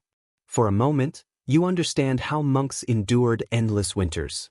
They did not fight the cold, they incorporated it into their rhythm. Each chill reminded them to light another candle, share another bowl of broth, speak another comforting word. You close your eyes, listening to a distant fire crackle and footsteps fading into the chapel. The air smells of wood smoke and sanctity. Here, in this place of devotion, warmth feels like grace, fragile and human. Descending a narrow stone stairway into the castle's depths, the wind above fades, replaced by the low hum of enclosed spaces. The deeper you go, the warmer it feels, though no fire burns here. A faint scent of bread and smoke lingers, mingling with damp earth. You have entered the castle's hidden lungs, kitchens, tunnels, and cellars sustaining the fortress. Excavations show these underground areas were more than storage. They were silent machinery of warmth. Kitchens, in particular, acted as furnaces. Stone floors above grew warm, and servants working in upper rooms valued spaces where heat rose naturally. In winter, these lower levels were often the only comfortable areas. A French steward's journal notes that servants lingered in kitchens long after work, not only for the smell of roasting meat, but for enduring warmth. He wrote, "The cook's fire is the mother of all our warmth." Indeed, each meal prepared and loaf baked contributed to the castle's inner temperature. Medieval builders understood, even if implicitly, the power of heat circulation. Long corridors and vents linked hot rooms to colder ones. Warm air flowed, whether by design or experience. Servant passages, once thought purely practical, acted as arteries of comfort, carrying subtle heat. Scholars debate whether this was deliberate or discovered through living experience. Signs of planning exist: channels in walls, vent holes, kitchens beneath chambers. But perhaps it was both instinct and necessity, a quiet intelligence born of endurance. A lesser-known note from an English castle describes baking vaults, low-arched rooms where ovens stayed hot for days. Servants sometimes slept nearby, leaning against warm stone. Records note this matter-of-factly, as part of daily life. Those nearest the heat rarely had private chambers. They found warmth wherever the walls exhaled it. A 15th-century cook's writings describe the kitchen's rhythm: bread baked before dawn, meats roasted at noon, broth simmering through the night. Fires burned constantly, preserving food and keeping storage from freezing. During sieges, kitchen heat could mean the difference between life and death. Small but fascinating details appear in underground tunnels connecting castle wings. Narrow, low passages trapped air. As servants hurried through with pots, water, and coal, their movement stirred warmth. Even their breath contributed. Modern restorations sometimes detect slight warmth in these tunnels long after fires above have gone out. Conservation architects debate whether heat distribution was intentional. Some argue kitchens were underground solely for fire safety. Others point to deliberate placement beneath central walls or lordly apartments. The question may never be answered, but the effect was clear: the castle warmed itself from within. A German servant's account tells how wine casks sweated in winter as internal air grew warmer than the stone outside. He called it the castle's breath, proof the building was alive. You can almost feel it, the slow pulse of air through tunnels, heat finding its path. Excavations reveal hidden pits and embers in hallways or stairwells, warming holes, small caches of heat held to temper cold rising through floors. The system was simple but effective, quietly supporting the larger fires that blazed above. A smaller curiosity lay in the floors themselves. Some were slightly hollow, filled with sand and ash beneath the tiles to retain heat. When the ovens glowed red, warmth seeped into this layer, radiating slowly through the night. Servants could walk barefoot without freezing, a rare luxury in the age of stone. Household accounts even record that the castle's animals shared this heat. Dogs and cats slept near the ovens. During snowstorms, stable boys brought small animals into the lower corridors, and horses were sometimes stabled beside outer kitchens to share the rising warmth through thin walls. In this hidden network of life, every creature borrowed the same breath. Researchers note that the idea of using one part of a building to warm another persisted beyond the Middle Ages. It quietly influenced later architecture, from manor houses to monasteries, where kitchens again became the heart of the home. The notion of warmth spreading naturally, rather than mechanically, originated in these smoky corridors and low rooms. Walking through one of these tunnels today, the walls glisten faintly in torchlight. The air is close but not unpleasant. A faint heat radiates from the stones. You hear distant echoes, pots clanging, voices murmuring, and water hissing in a boil. The warmth is subtle, almost invisible, yet it threads through the castle like an unseen spirit. Emerging into the main hall, the difference is striking. The air above feels thinner, the cold sharper. Yet you now understand that the castle's life depended on what happened below, in those quiet, unseen spaces. Every breath of warmth reaching the upper chambers begins there, in flickering kitchen fires, glowing ovens, and the ceaseless work of those who fed both body and flame. The castle was not merely a structure, but a living organism. It breathed through tunnels, exhaled through chimneys, and carried heat like blood through stone veins. At its heart, beneath towers and banners, burned the steady pulse of human effort, the hidden fire keeping the world from freezing. Steam curls as you enter another part of the castle. The smell of herbs and heated water greets you first, soft and earthy. The air feels heavy, almost tropical compared to the chill outside. A small chamber glows with candlelight reflecting off damp stone. This is the bathhouse, one of the rarest and most luxurious spaces in any medieval fortress. Royal household records note that bathing in the Middle Ages was not an everyday task, but a ritual combining comfort, health, and ceremony. Large castles often had dedicated bathrooms, though they were used sparingly. Fires beneath floors or beside large copper tubs heated water, while servants carried steaming buckets from kitchens below. The scent of boiling rosemary and sage filled the air, to mask odor and purify the spirit. A 13th-century English noblewoman's account describes bathing on the feast of St. Agnes in a linen-lined tub beneath a silk canopy. Rose petals scented the water, a rare indulgence in a time when most people washed only hands and faces daily. Bathing was more than cleanliness. It was rebirth through warmth. Historians agree that bathing customs varied widely across Europe. In some regions, influenced by Roman traditions, public or private bathhouses thrived well into the Middle Ages. In harsher northern winters, full immersion was often avoided, as people feared illness from exposure to cold afterward. Wherever it survived, bathing provided a brief reprieve, a pocket of summer hidden behind stone walls. Scholars debate whether medieval people avoided bathing out of superstition or practicality. Some suggest frequent washing was seen as risky, opening pores to disease. Others point to the cost and difficulty of maintaining soap, water, and heat. Likely it was a mix of both, but those who could afford hot water embraced it wholeheartedly. A lesser-known detail lies in how baths were prepared. Servants first heated large cauldrons in kitchens, then carried them upstairs and poured the water into wooden tubs lined with cloth to prevent leaks. The process could take hours. By the time the bath was ready, the room was misted with steam, turning stone walls into glowing mirrors. For a brief moment, the cold was forgotten. Diaries of knights returning from the Crusades describe bathing customs in the East, with hammams filled with scented steam and heated marble floors. Some brought these ideas back, influencing bath chambers in later European castles. Warmth thus became a cultural inheritance, transmitted across continents through travel and admiration. One household manual suggests mixing honey into bathwater for skin and mood alike, showing that even amid hardship, people sought comfort beyond mere survival. Baths were both practical and poetic, a reminder that warmth could be pleasure.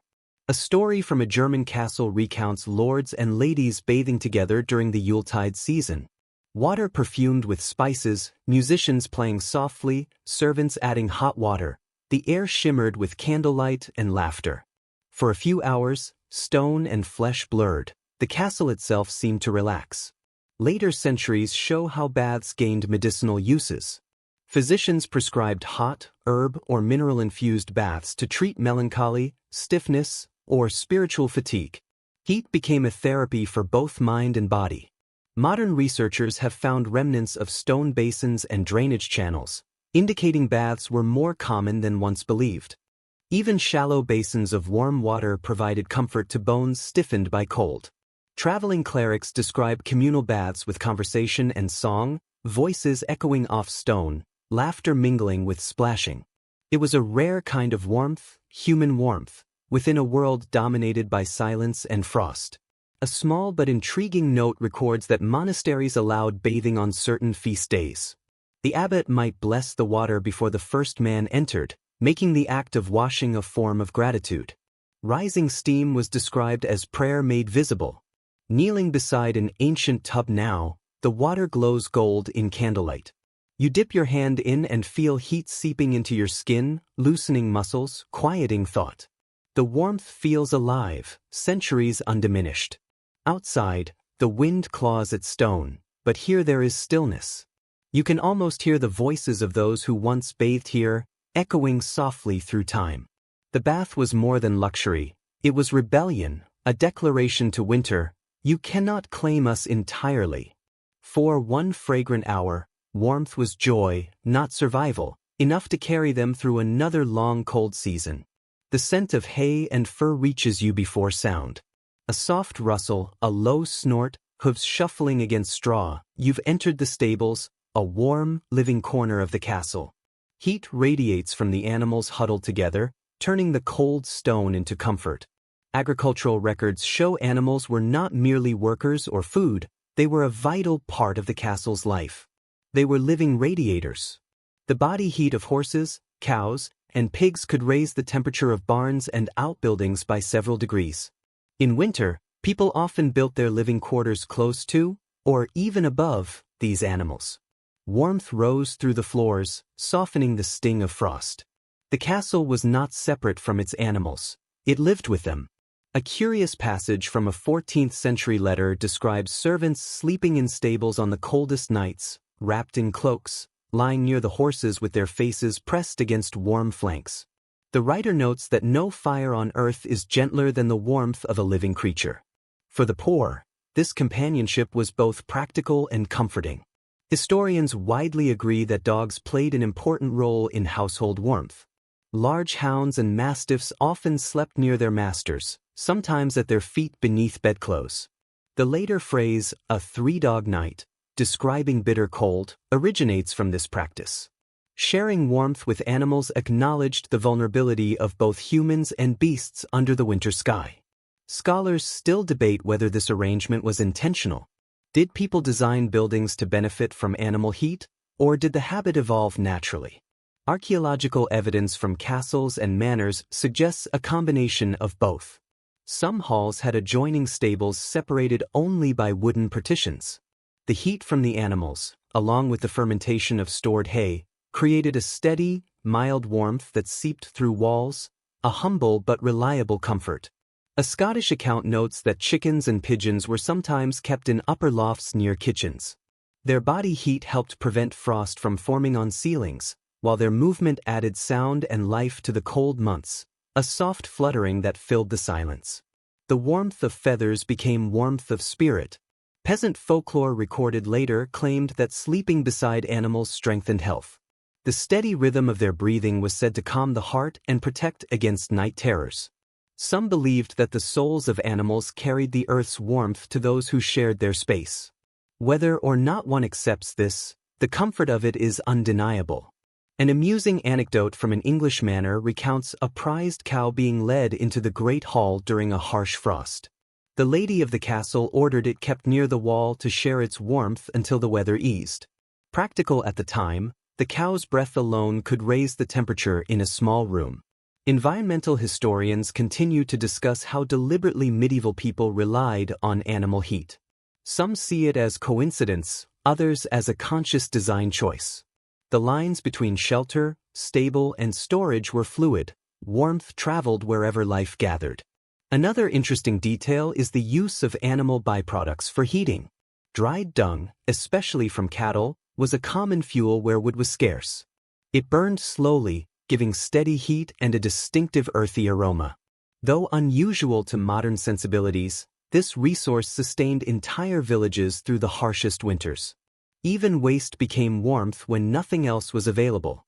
An Icelandic saga records farmers thanking livestock during the first thaw of spring by letting them roam freely, a gesture of gratitude, acknowledging that the animals' warmth had carried them through winter. Similar sentiments appear across Europe, in prayers and blessings whispered over barns as fires were lit. Monastic accounts describe monks in remote abbeys sharing sleeping spaces with sheep. Animals provided heat, monks offered protection. In those moments, humanity and nature blended. Warmth became a shared language. Walking deeper into a stable, your boots sink into straw. The smell of hay and life fills your lungs. A horse turns its head, exhaling visible warmth. Touching its flank, the heat is steady and alive, its pulse echoing your own. Scholars note that this mingling of human and animal life shaped medieval ideas of comfort. The castle was not a sterile fortress but an ecosystem where each creature contributed to the whole. The warmth of animals was not borrowed, it was exchanged. A Welsh poem from the 14th century captures this. The beasts are our winter fire. Fire gives heat through death, animals give it through life, a critical distinction in a world where death waited in every snowstorm. Lingering in the stable, the rhythm of breathing, the shuffle of hooves, the rustle of straw, and the soft glow of a nearby lantern create warmth. Here, life itself generates fire. Leaving, you glance back at the animals, content and unaware of the comfort they provide. In the medieval world, warmth was sometimes not made, but shared, from one living being to another, silently, because the night was cold. Outside, the night is darker than ink, clouds hiding the stars. Inside the chapel, candlelight trembles along stone walls, filling the air with the scent of beeswax, smoke, and something softer, hope. Here, warmth takes a different form, gentle, not of body but of soul. Surviving chronicles indicate that faith was vital during harsh winters. Fire warmed the flesh, prayer warmed the heart. In the darkest months, when snow buried the harvest, the chapel became a refuge. Its candles, lit at dawn and dusk, kept not only darkness but despair at bay. A 15th-century sermon compared candlelight to grace. Each flame trembled but did not die, reflecting human endurance. When the cold rattled windows and wax guttered, prayers were whispered, not for spring, but for the strength to keep burning until it came. Historians acknowledge that candles were precious. Made from beeswax for the wealthy or tallow for others, they burned quickly but lifted gloom and spirits alike. Scholars continue to debate whether medieval faith deepened or waned in winter.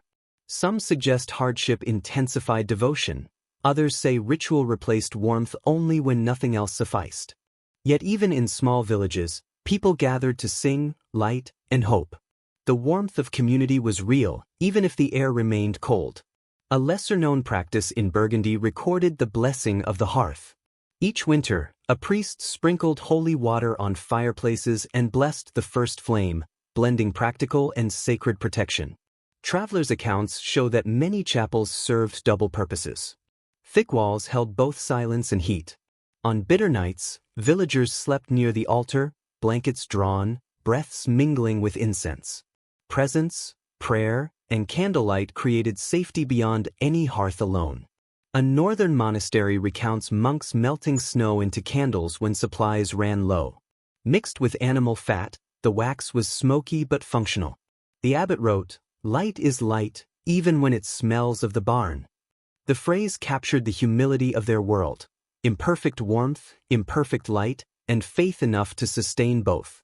One well-documented truth from religious texts is that light itself became a metaphor for warmth in medieval thought. The Latin word lux referred both to illumination and to spiritual comfort.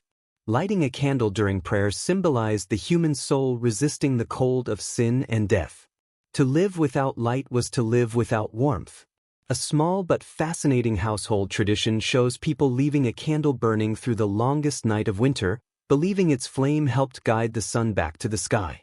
Even those without wealth or grandeur trusted the power of a simple flicker. The return of light offered something to hold on to when the world froze around them. Researchers note that this spiritual connection to warmth influenced behavior.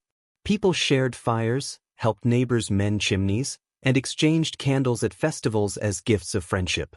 Giving light became an act of love. Cold made generosity visible. Letters from monks and noblewomen reflect this belief. Prayer itself often described warmth. "My heart burns for mercy." One abbess wrote during a harsh winter, "If God is fire, then we are his hearth." Warmth was not just comfort, it was presence, the sense of being seen, held, and sustained by something greater. In rural communities, a curious practice involved lighting small fires outside chapel doors on Christmas Eve. Families stood together, sharing wine or spiced milk, faces lit by the glow. Flames mingled with song, and for a night, the world felt forgiving. They called these gatherings fires of joy, echoes of which survive in modern winter festivals. You kneel near the altar, feeling the faint heat from the cluster of candles beside it. Wax drips slowly, pooling on brass. Each flame bends and straightens, defying drafts that seep through cracks. The fragile glow feels stronger than the surrounding cold. Outside, snow begins to fall, fine and soft, catching the faint reflection of the chapel's light. Windows shimmer like patient eyes. Inside, silence grows deeper and more intimate. The mingled scent of smoke, wax, and stone fills the air, and for the first time, you understand how faith itself could feel warm. Scholars argue that these nightly rituals of light shaped medieval life. Morning began when the first candle was lit, night ended when the last was extinguished. Fire and time were one, the heartbeat of warmth was the heartbeat of prayer. You close your eyes, letting the wind fade behind walls. The candlelight seeps gently through your eyelids, filling you with calm. The chill remains, but it no longer feels cruel. For now, the castle sleeps in the quiet warmth of devotion, its stone heart pulsing with each flickering flame. Morning light creeps across frost-bitten battlements, pale and weak, barely touching the world below. You walk along the outer wall, wind slicing across your face like a blade. The air is merciless yet strangely alive, filled with snapping flags and calling ravens. Guards stand wrapped in cloaks, cheeks red from cold. To them, the chill is not mere hardship, it is part of defense. Military records and castle manuals from the late Middle Ages show that cold could be as valuable as stone and steel. Bitter winters slowed sieges, froze rivers, and turned survival into a weapon. Well-stocked, cold-proof castles could outlast enemies simply by waiting. One chronicle recounts defenders pouring water over walls in freezing weather, coating stone with ice so smooth that ladders and grappling hooks failed. The attackers slipped, wind howled, and the castle remained untouched. Cold itself became a shield as formidable as any soldier. Winter warfare was dreaded by all. Soldiers' armor stiffened, weapons froze, and horses struggled through drifts. Yet inside the castle, cold was used strategically. Moats froze solid but could be broken and refrozen to trap invaders. Snow piled against gates reinforced them. Bitter air became a deterrent, carrying sickness and fear. Scholars debate whether commanders planned campaigns around temperature or simply endured it. Some argue the best strategists used winter to their advantage. Others say luck and necessity ruled. Either way, the cold shaped the pace of war as surely as the seasons. A Scandinavian saga describes warriors sleeping outside castle walls before dawn to acclimate to the cold, so frost would not slow them during an attack. They called it earning the frost. Their bodies became weapons tempered like iron in snow. Castle accounts show defenders using the cold to preserve supplies. Meat hung frozen for weeks, water came from snow, and fires burned low to conserve fuel. While attackers struggled outside, those inside relied on patience and discipline. Warmth was not luxury but strategy. A striking record from a siege in Burgundy describes soldiers warming hands over horse corpses, their last heat source. The image is stark, yet it shows how deeply cold dominated life and death. Warmth was survival, victory, and losing it meant surrender. Castle design also conserved heat. Narrow corridors trapped warm air while impeding enemies. Spiral staircases forced attackers into awkward climbs and reduced drafts. Warfare and survival intertwined in the very bones of the building. Night watch accounts describe guards rubbing oil on hands and faces to block windburn, wearing sheepskin under armor. Fires were forbidden on walls to avoid detection, so warmth came from movement and endurance. Some researchers debate whether the defensive cold had symbolic meaning beyond battle. The chill represented strength, purity, and separation from worldly comforts. Living surrounded by cold demonstrated mastery over nature and weakness. Letters from a Knight in Wales describe frost as training. The air sharpens the soul as wet stone sharpens the blade. Comfort dulled courage. Every frostbitten morning brought him closer to the divine. Pride, in a world without choice, was warmth too. A French chronicle notes that during harsh winters, defenders spread ashes on icy walkways to keep footing. These ashes came from fires that warmed them the night before, turning the remains of heat into protection. Nothing in a siege was wasted, neither light, nor flame, nor the memory of warmth. You stand beside a guard on the parapet, high above the castle walls. His breath curls in the cold air, and his eyes narrow against the glare of the snow. He does not complain. The cold is part of his duty, a constant companion. For him, warmth is not comfort, it is a distraction. His role is to sense everything and endure it.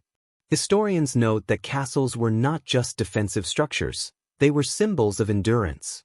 They were often built where the wind was fiercest and the cold sharpest, demonstrating that civilization could withstand the elements.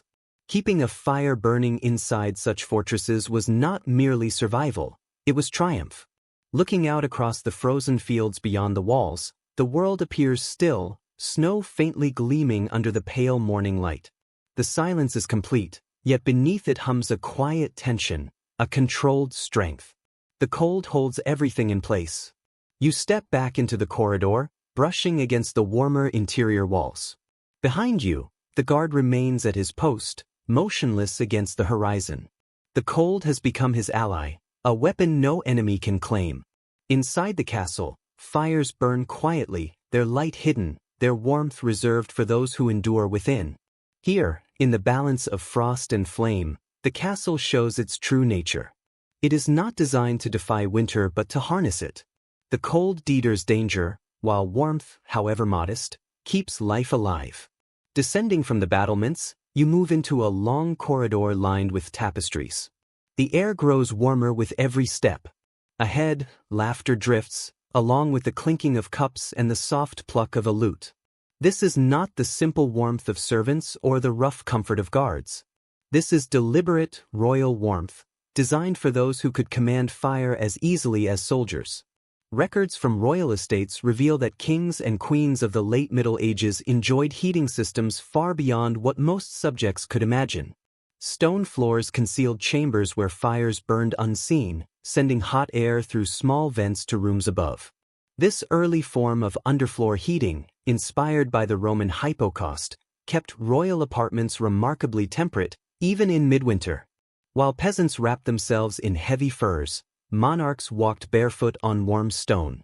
Accounts from Windsor Castle detail channels built beneath the Queen's great chamber, with a furnace to warm her feet and relieve bone-deep chill. These intimate notes remind us that even rulers with armies were still vulnerable to the cold. Historians generally agree that such luxuries were rare and costly. Fires needed constant attention, and servants crawled through narrow tunnels, carrying coals and sweeping ashes. For every noble sleeping soundly, 10 unseen hands maintained the embers. Architectural scholars debate whether these systems were fully efficient or more symbolic of status. Some argue warmth barely reached the rooms above, others claim that, when properly built, these chambers could retain heat for hours, a marvel of early engineering. Either way, warmth represented power, a visible measure of wealth and knowledge. A lesser-known innovation from the French court involved hollow walls filled with heated stones. The stones radiated heat through plaster, producing steady warmth without smoke, a technique called stone breathing. Visitors described it as heat without fire, a quiet but impressive luxury. Royal physicians recorded that bedchambers were kept at a precise balance, neither too hot to induce laziness nor too cold to invite illness. Candles burned steadily, a sign of well-regulated air, while servants adjusted vents and doors to maintain equilibrium. Comfort was treated almost like a science, as if warmth followed its own rules of etiquette. A story from the court of Burgundy tells of a noble fainting from the sudden heat of a royal chamber, unaccustomed to such comfort. The host reportedly laughed, "We are kings because we command even the seasons." Boastful, perhaps, but not entirely inaccurate. In a world defined by cold, mastering warmth was a display of control.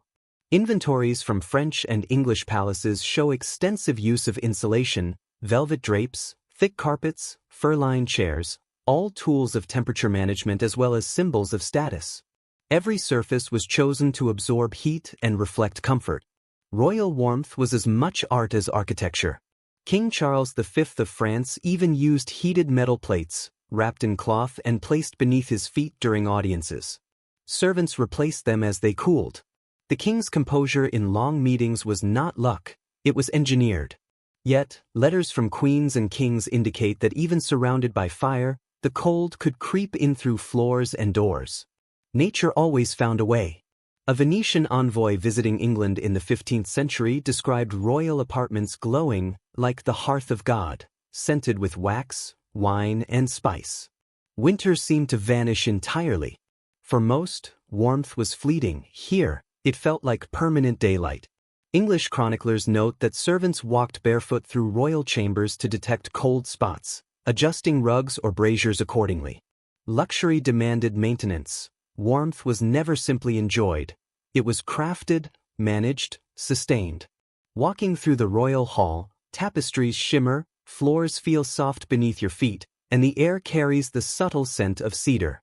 The room is balanced, not hot, the kind of comfort that invites rest without dulling the mind. It is easy to imagine rulers thinking clearly here, unburdened by shivers or numb fingers. Some scholars argue that control over warmth shaped royal identity. They ruled not only people but elements. Fire obeyed them, cold respected them. Comfort became command. Yet this mastery was fragile. If fires went out or servants faltered, velvet and marble could not repel frost. Standing before the hearth, watching slow, steady flames, it becomes clear royal comfort was not mere luxury. It was evidence that knowledge and labor could bend nature, if only temporarily. Outside the royal quarters, the air is rougher, realer.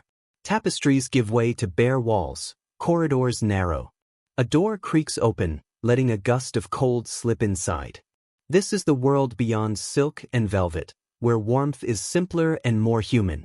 Here, peasants, blacksmiths, and farmers survive winter not through invention but through persistence. Parish records and travelers' accounts describe cottages built from wattle and timber, roofs thickly thatched with straw, sheltering lives shaped by endurance rather than luxury. The single room served as kitchen, bedroom, and workshop all at once. At its center, a fire burned in a shallow hearth set directly on the packed earth floor. Smoke rose through a hole in the roof or drifted through the thatch, curling above sleeping children and chickens. It may sound crude, but this small fire was the heart of the home. A Norman chronicler once noted walking through a village at dusk, seeing lines of blue smoke rising from every hut, winding skyward like evening prayers. He wrote that the scent of peat and wood made the cold less severe. The fire did not signal wealth, it marked presence. It said, "Someone lives here. Someone endures." Most historians agree that despite their poverty, peasants often stayed warmer than nobles. Their homes were smaller, ceilings lower, and families larger. The closeness of bodies and the thick thatch trapped heat more efficiently than stone towers. Though the cold pressed at the walls, the warmth inside was personal, built from breath and labor rather than luxury. There is debate among social historians over whether winter life for peasants was harsh or surprisingly sustainable. Some argue constant exposure toughened them, while others stress the constant hardship and fleeting comfort. The truth lies somewhere between. They suffered, but they adapted, finding small grace in fires and shared meals. A 12th century account describes families sleeping together in one large bed or on heaps of straw by the hearth. Children, parents, and even livestock shared the same space, their combined warmth turning a humble cottage into a living furnace. Today it might seem crowded, but for them, it meant security. The sound of breathing in the dark signaled life continued. Traveling priests wrote that peasants treated their fires almost like altars. Each morning, they fed them with kindling, bowed slightly, and guarded them carefully.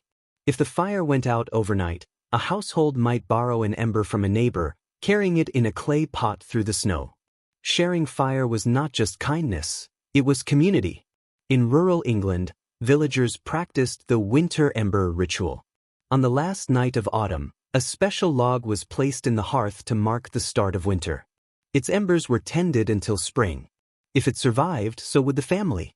Warmth became a visible symbol of endurance. Smoke filled homes so completely that walls blackened over time. Yet soot had a purpose. It sealed cracks, making homes more weatherproof. Discomfort became protection, a curious partnership of pain and preservation. Herbs like rosemary, sage, and thyme were hung above the hearth to perfume the smoke and act as natural disinfectants. The scent of burning peat mingled with herbs, the aroma of winter survival. Some scholars suggest the rhythm of peasant life created its own warmth. Mending clothes, tending animals, baking bread, and storytelling kept bodies and minds moving. Idleness, not cold, was the true chill. Daily work generated energy that felt almost physical. Folklore recounts families burying hot stones under straw or placing clay pots with embers beneath blankets to stay warm.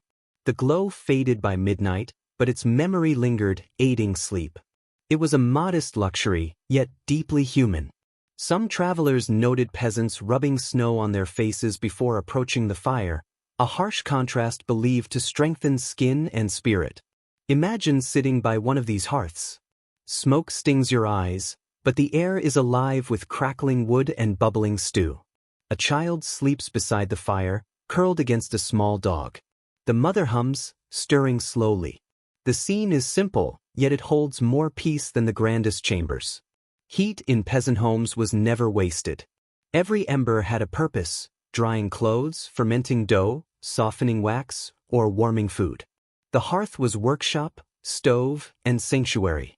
Its flame bound the family together, literally and emotionally. Old sayings taught that the cold outside was a lesson, the fire inside the answer. Peasants could not defeat winter, but they could create meaning within it. Warmth was proof of belonging. Outside, wind bites sharply.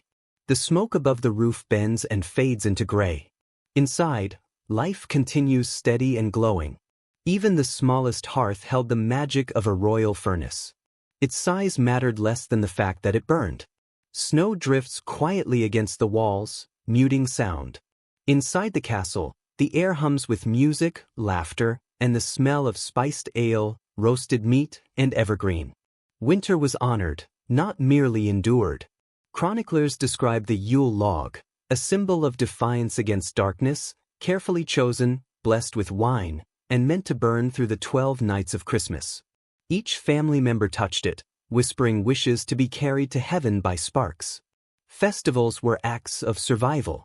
Crowded rooms, song, laughter, and shared meals restored spirits when daylight was scarce. Fire alone was not enough. Community kept the cold at bay. Scholars debate whether these customs were pagan remnants or blended into Christian rituals. Regardless, the warmth of celebration was both sacred and human. Scottish accounts tell of villagers taking torches from the castle hearth home after the feast, believing noble flames would bless the year. Children ran through snow with sparks in hand, spreading warmth. Music, harps, flutes, drums, heated the room. Dancing feet stirred the floor, creating freedom from weeks of shivering. Spiced wine warmed the heart as well as the body, its aroma mingling with pine and roasting meat. Records show the poorest villagers were sometimes invited to join the celebration. On these nights, class boundaries softened. Shared heat meant shared life. Special candles, Christ lights, burned beside the Yule log, with wax mixed with herbs to protect health and crops. Celebration and survival were intertwined. A cleric wrote that on such nights, the castle seemed to burn with happiness. Firelight made snow appear pink, walls glow red and gold, and the entire world seemed made of warmth. Welsh manuscripts describe keeping the Yule log's ashes year-round to guard against lightning. What had defied cold could also defy storms. In the great hall, song and laughter surround you. A bard strums as children chase one another. Sparks from the crackling log rise like golden snow. The air is thick with warmth and life. Scholars argue that these gatherings shaped the very idea of comfort itself. They served as reminders that warmth was not just fire or clothing, but connection. The presence of others amplified every bit of heat. Alone, one felt the cold more sharply. Together, people became part of something luminous and enduring. You close your eyes for a moment, letting the ambient sounds drift into a soft murmur. Warmth spreads through you, steady and profound. Outside, snow likely continues its patient descent. Yet inside, humanity holds its own quiet sanctuary. As music swells and candles flicker, it becomes clear what medieval people truly meant by survival, not merely enduring the cold, but meeting it with joy.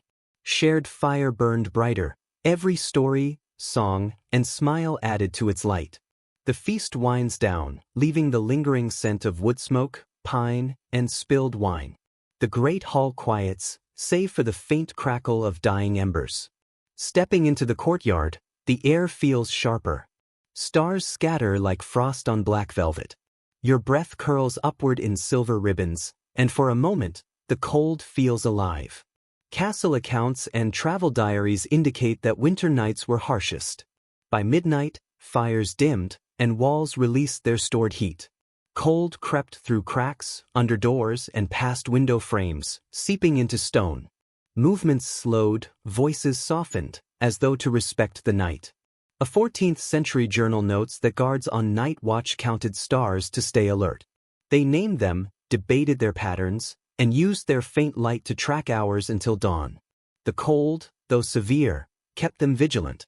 No warmth without wakefulness, one guard wrote, and no sleep without courage. Historians largely agree that medieval people did not expect comfort in the way we do. Cold nights were companions, inevitable and familiar. They dressed, planned, and accepted it as part of life. Thick woolen cloaks, hoods, and fur-lined mittens were passed down generations.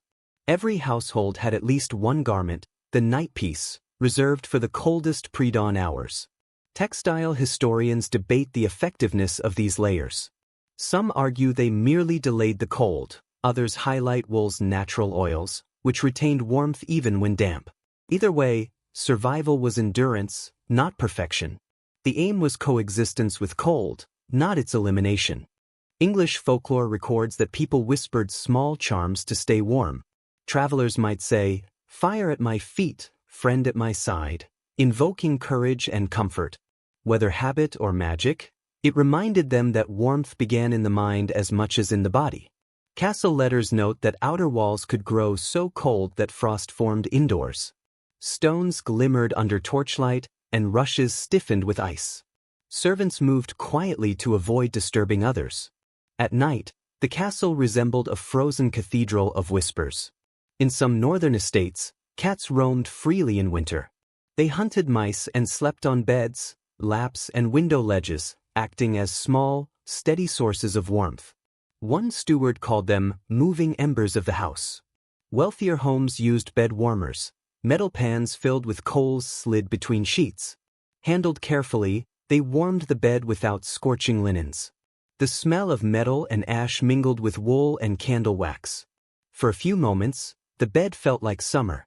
A servant's handbook notes that warmers were also applied to garments, cloaks, gloves, boots, before stepping outside. The practice was practical and ceremonial. Wearing pre-warmed clothing felt like donning invisible armor. Some researchers suggest medieval sleep patterns were influenced by the cold. People often slept in two phases, waking in the night to tend fires, pray, converse softly, or eat, before returning to bed. This pause created a private time bridging darkness and dawn. A monk chronicling winter life described this interval not as hardship, but comfort, a time when the world slowed and God's presence felt nearer. A French superstition claimed that those rising at night should greet the fire, saying, "You kept me, I thank you," forgetting invited misfortune or cold dreams. The hearth was both servant and spirit, alive enough to merit gratitude. Near the castle's central hearth, which never fully dies, embers glow deep orange, pulsing softly. The air smells of oak and soot, each pop of fire echoes like a heartbeat. In these quiet hours, some scholars suggest the cold enhanced appreciation of warmth. Seeing embers still alive assured that life endured, a small, defining victory of winter. Crouching by the fire, hands extended, the heat touches your skin, while the cold fades. In this balance between flame and frost, the medieval understanding becomes clear. Warmth is not abundance, but a fragile flicker maintained by vigilance. Outside, the wind pushes against walls. Inside, the fire persists. The castle sleeps, yet its heart glows. Night belongs to cold, morning belongs to flame. Morning arrives softly, a pale pink stretching across the snow. Bread bakes somewhere in the castle. The air remains cold, yet bearable. Fires rekindle, smoke drifting lazily. Life resumes, every sound marking the rhythm of survival. Household records describe morning rituals in detail. Before dawn, servants relit fires in kitchens and halls using embers saved overnight. These coals were precious. Losing them meant starting anew, a process that could take hours. Fire was a chain, passed from one day to the next, connecting generations through smoke. A castle steward notes that hearth pots covered with ash preserved embers through the night. Stirring them in the morning revived the glow. The first warmth of day felt like resurrection. Medieval mornings tested resolve. Water froze in basins, the air stung lungs. People dressed quickly, wearing garments still warmed by the bed or heated stones. Washing in icy water was a shock, a divine reminder of life.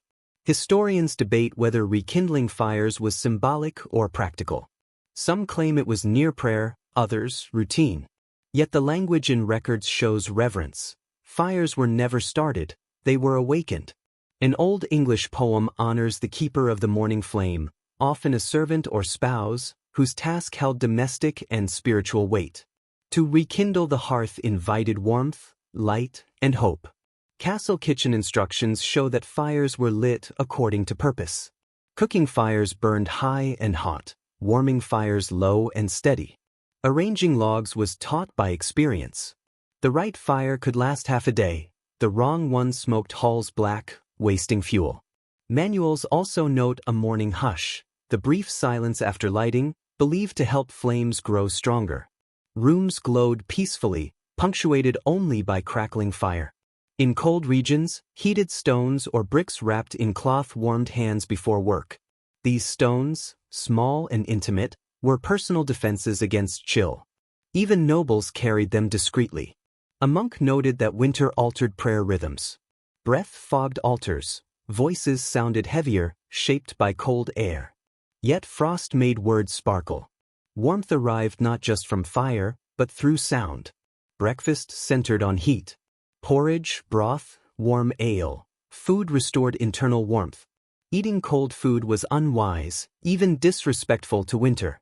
Meals were slow, filled with steam and comfort. Traveler letters note that daylight's early hours were treacherous. Snow-covered paths looked peaceful, but rivers froze, air was brittle, and walking required care. Footsteps crunched rhythmically, leaving traces that melted by afternoon. Every journey required patience and belief.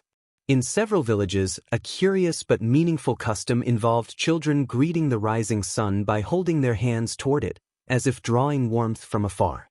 Parents encouraged this habit, calling it catching the day. A simple gesture, yet one that connected them to the promise of light returning. You move toward the courtyard. Servants shovel snow from the doorways, their laughter rising into the cold air. Smoke curls from each chimney, marking victories over winter's reach. The castle feels alive, breathing in sync with the dawn. Some modern historians argue that this daily renewal of warmth reflected medieval resilience more than any invention. Each sunrise required faith, that embers would catch, the fire would endure, the day would be kind. It was a ritual of repetition and hope, woven into daily life from lord to peasant. You pause by a small fire near the gatehouse. The flames are bright and restless. A guard warms his hands above them, rubbing them gently, smiling faintly, as if the fire itself were greeting him. In this simple act lies the essence of survival. Every morning in the medieval world began with the quiet miracle of reborn warmth. No matter how long the night, no matter how harsh the frost, someone always rose before dawn to feed the flame. And because of that, life went on. The day brightens, and the castle hums with quiet activity. The cold persists but becomes a tolerated presence. Walking through the courtyard, you notice a figure near the smithy, the glow of orange fire contrasting with the gray morning. The air here feels alive, full of motion and breath. The forge roars. Guild records and workshop accounts confirm that the blacksmith's forge was often the warmest and most reliable fire in medieval communities. It burned long before sunrise and well past sunset, fueled by coal or charcoal, bellows pumping like lungs. Its heat could soften iron, harden tools, and warm every soul nearby. For many villages and castles, the forge served as both workspace and refuge, a steady heart of warmth that never slept. A 14th-century traveler described the forge as a sun trapped in a cave. He recalled stepping inside from the snow and feeling his skin sting from sudden heat, his breath evaporating instantly. Sparks leapt like stars across the dark room, and the rhythmic hammering sounded like a heartbeat. The blacksmith, calm and bare-armed, appeared to stand within a living fire. Historians agree that blacksmiths held a unique role in medieval life. They were craftsmen and magicians, both respected and feared. They mastered fire, taming it, feeding it, shaping it without destruction. In a world where warmth meant survival, this skill was sacred knowledge. Cultural historians debate the superstition around them. Some saw blacksmiths as near supernatural, protected by the fires they commanded. Others viewed them as practical men with skillful hands and clever minds. Yet, every account, from village tales to royal records, portrays them as keepers of power, the forge their chapel, the flame their god. Norse records describe how smiths blessed their forges with salt or wine before the first strike of the hammer each year, a mix of superstition and gratitude. The scent of burning salt and metal signaled both work and warmth. Castle inventories show that forges were often placed near stables or gates, sharing heat with guards and animals. Soldiers warmed their hands while waiting for armor repairs. Horses stamped contentedly nearby. The forge became a crossroads of necessity and comfort. A note from a castle steward recalls children sneaking to the smithy on cold nights to warm their feet. The blacksmith pretended not to notice, hammering louder so the lord upstairs wouldn't hear. He made warmth for all, even those who had no claim to it. Metallurgical records show that the forge required constant attention. The blacksmith worked in rhythm with the bellows, each movement precise and necessary. The coal's glow conveyed all the information he needed. Too bright, and the metal would spoil. Too dim, and the work would fail. He read heat as others read words. Archaeological digs uncovered clay pipes beneath forge floors, directing air to increase temperatures, an innovation centuries ahead of its time. Medieval blacksmiths were instinctive engineers. The forge was also social. Men gathered to talk, trade gossip, or share ale as the fire roared. The blacksmith's warmth drew people, much like modern cafes or pubs. Even silence felt inviting. Songs and ballads describe blacksmiths humming or softly chanting while working. The rhythm of hammering matched their breath. The forge became an instrument, the clang of iron, the hiss of steam, a harmony that warmed both body and spirit. A long-held superstition insisted a forge fire should never go entirely dark, even without work. A single glowing coal symbolized continuity, carried from year to year, proof that human hands could preserve the world's spark. You step closer to the forge. Heat washes over you.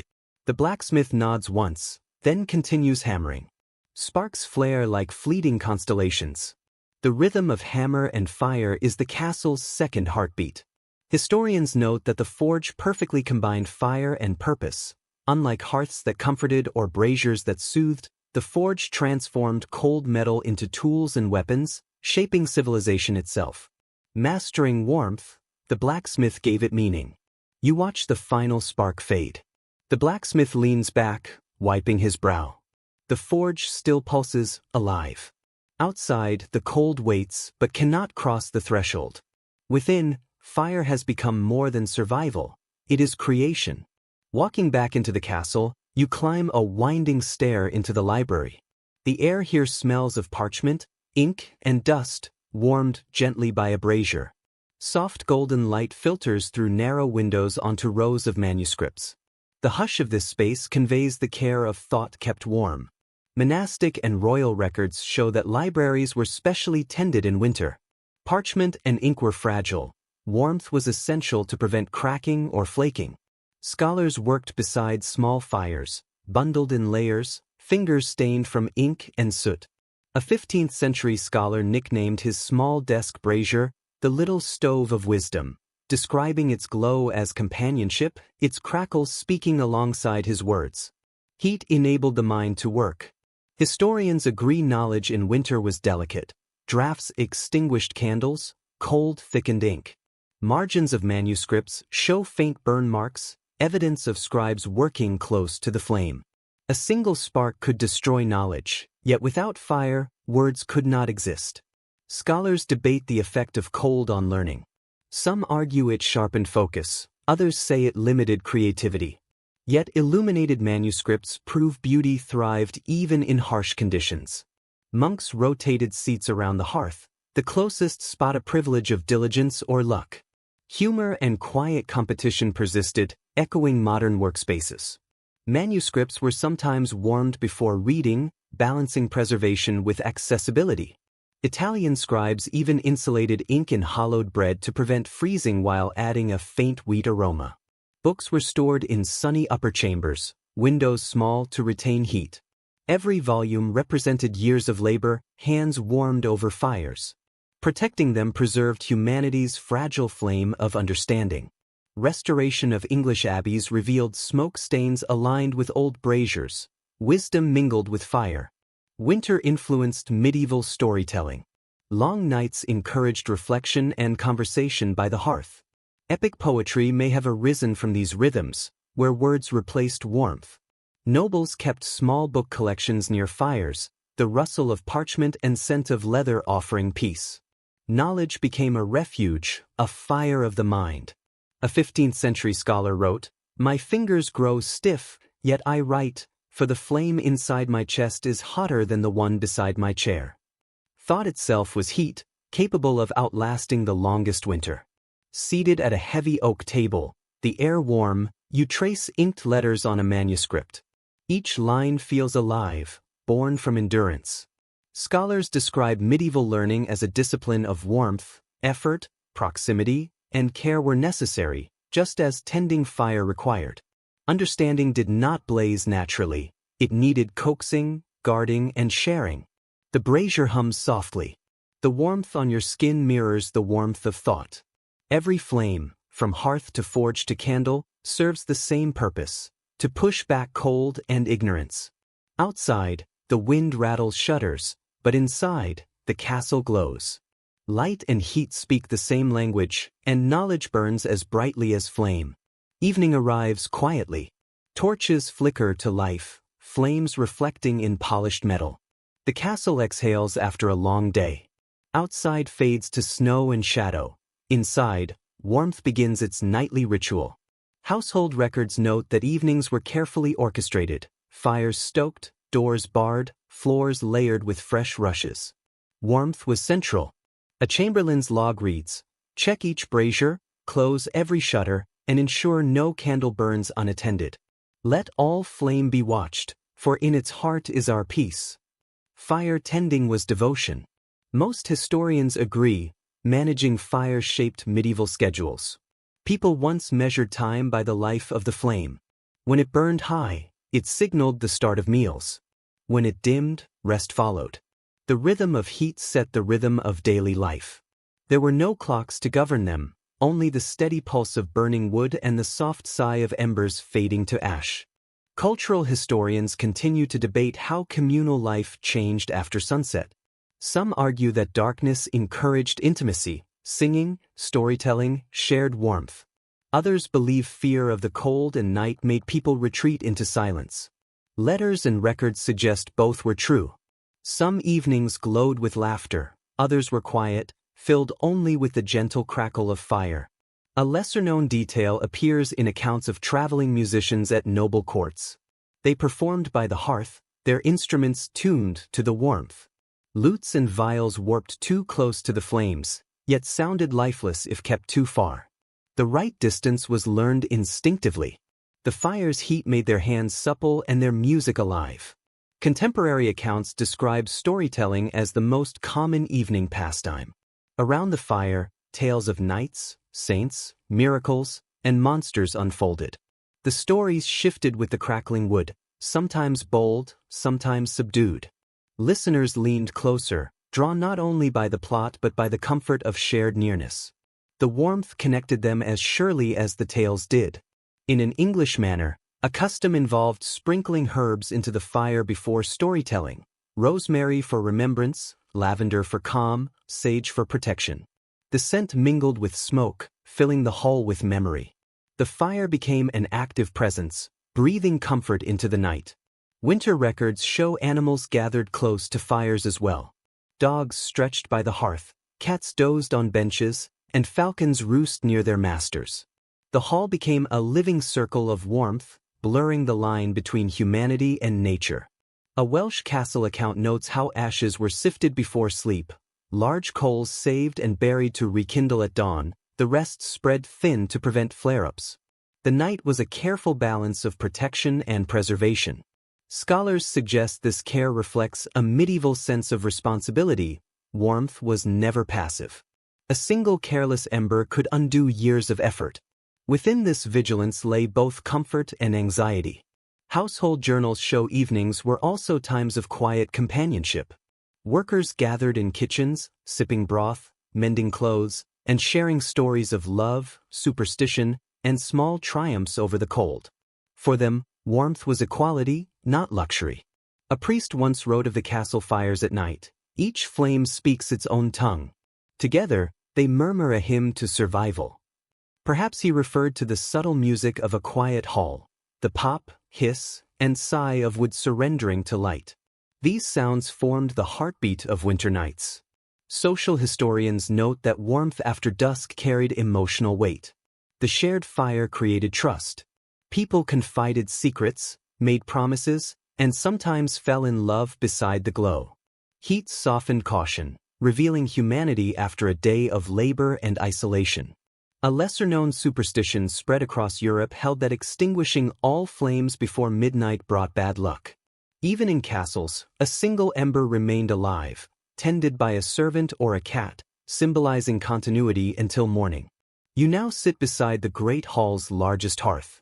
The logs collapse inward, sending sparks like tiny souls rising. Firelight paints faces in warm gold. Someone hums a tune, others join softly. Shadows feel gentler. Modern historians describe this quiet moment, the end of a medieval day, as the purest expression of warmth. It was not grand or technological, but deliberate, the result of care, patience, and attention. Each night repeated the same fragile triumph. The cold waited outside, but people kept it at bay. You lean closer, listening to the low rhythm. The wood sighs, smoke drifts lazily to the rafters, and outside, snow continues to fall. Inside, everything glows. Warmth was never a single invention. It was a deliberate choice to preserve life and light for one more night. Morning comes pale and thin. Fires burn lower, voices softer, rhythm slower. Winter remains strong, but inside, rooms feel steady, calm, almost timeless. You wander corridors, tracing how the fortress has learned to draw warmth from stone and effort. Builders and stewards designed the castle itself as a map of heat, kitchens near the heart, chambers above, chapels against south-facing walls. Heat was invited to stay, guided carefully like a shy guest. A 13th-century mason wrote proudly of angling outer stones to catch morning sun, letting warmth linger inside long after sunset. Poetic yet practical, this simple patience sped the room's warming. Medieval comfort required constant labor, feeding fires, mending curtains, checking walls. Luxury was fragile, even the grandest hearth could fall cold overnight. Modern scholars debate how this struggle shaped medieval minds. Some argue it instilled humility, respect for nature. Others suggest it fostered stoic optimism, a belief in the virtue of perseverance. Whatever the cause, it gave rise to a culture that treasured comfort because it was temporary. Travelers from warmer lands were astonished. They expected misery inside stone castles but found laughter, stories, and warmth. One Italian merchant wrote, "And in their laughter I swear I feel heat." Warmth was always communal. Families gathered at the hearth, workers shared kitchens, lonely watchmen found solace in the glow of a brazier. Heat was measured not in degrees, but in presence, more bodies, stronger fire. One servant reflected that warmth spoke like a voice, urging survival. Every crackle, every sigh of wind, became a dialogue between human endurance and the world's indifference. Chronicles confirm that warmth was inseparable from memory. Fires witnessed births, deaths, and meals. Ashes were sometimes scattered over graves, symbolizing life and flame as one. Archaeologists studying soot deposits found that higher soot indicated steadier habitation. Consistent fires marked years of care. Warmth was moral as well as physical. Upholding it meant upholding duty to family, faith, and life itself. A lord once instructed, "Guard the flame as you guard my treasure." It was literal. Fire was treasure, shared and vital. You stand before the hall's great hearth. Flames leap, painting walls gold. The castle hums with quiet life, servants carrying wood, dogs curled by doors, laughter drifting unseen. Modern historians suggest that medieval warmth was a form of faith, requiring patience and rewarding care. The people created comfort, tending it daily from ash. Fires were mortal, yet through tending them, devotion was learned. You watch the flames. Crackling wood fills the silence like applause. Smoke curls, scented with oak, pine, and faint sweetness of old air. The room glows, a cocoon against the winter beyond. Every flicker continues the same story, human warmth refusing to vanish. The castle settles, warmth as promise. A choice renewed each morning, each night, each shared hand. Outside, snow drifts silently. The last hearth flames pulse gently. You breathe in the faint but faithful warmth, letting the night settle like a blanket. The stories, the servants, nobles, monks, peasants, and blacksmiths blend together. Each life built on the same fragile element. Fire was comfort and language, a dialogue between body and soul. The last sparks fall like dying stars. Stones remember them. Air holds heat scent. Closing your eyes, you realize the warmth of those fires lives in imagination. Soft, enduring. The castle sleeps. Cold presses outside, patient but powerless. Beneath stone and ash, the last ember curls quietly, waiting for dawn. You breathe with it, letting the night enfold you. Good night.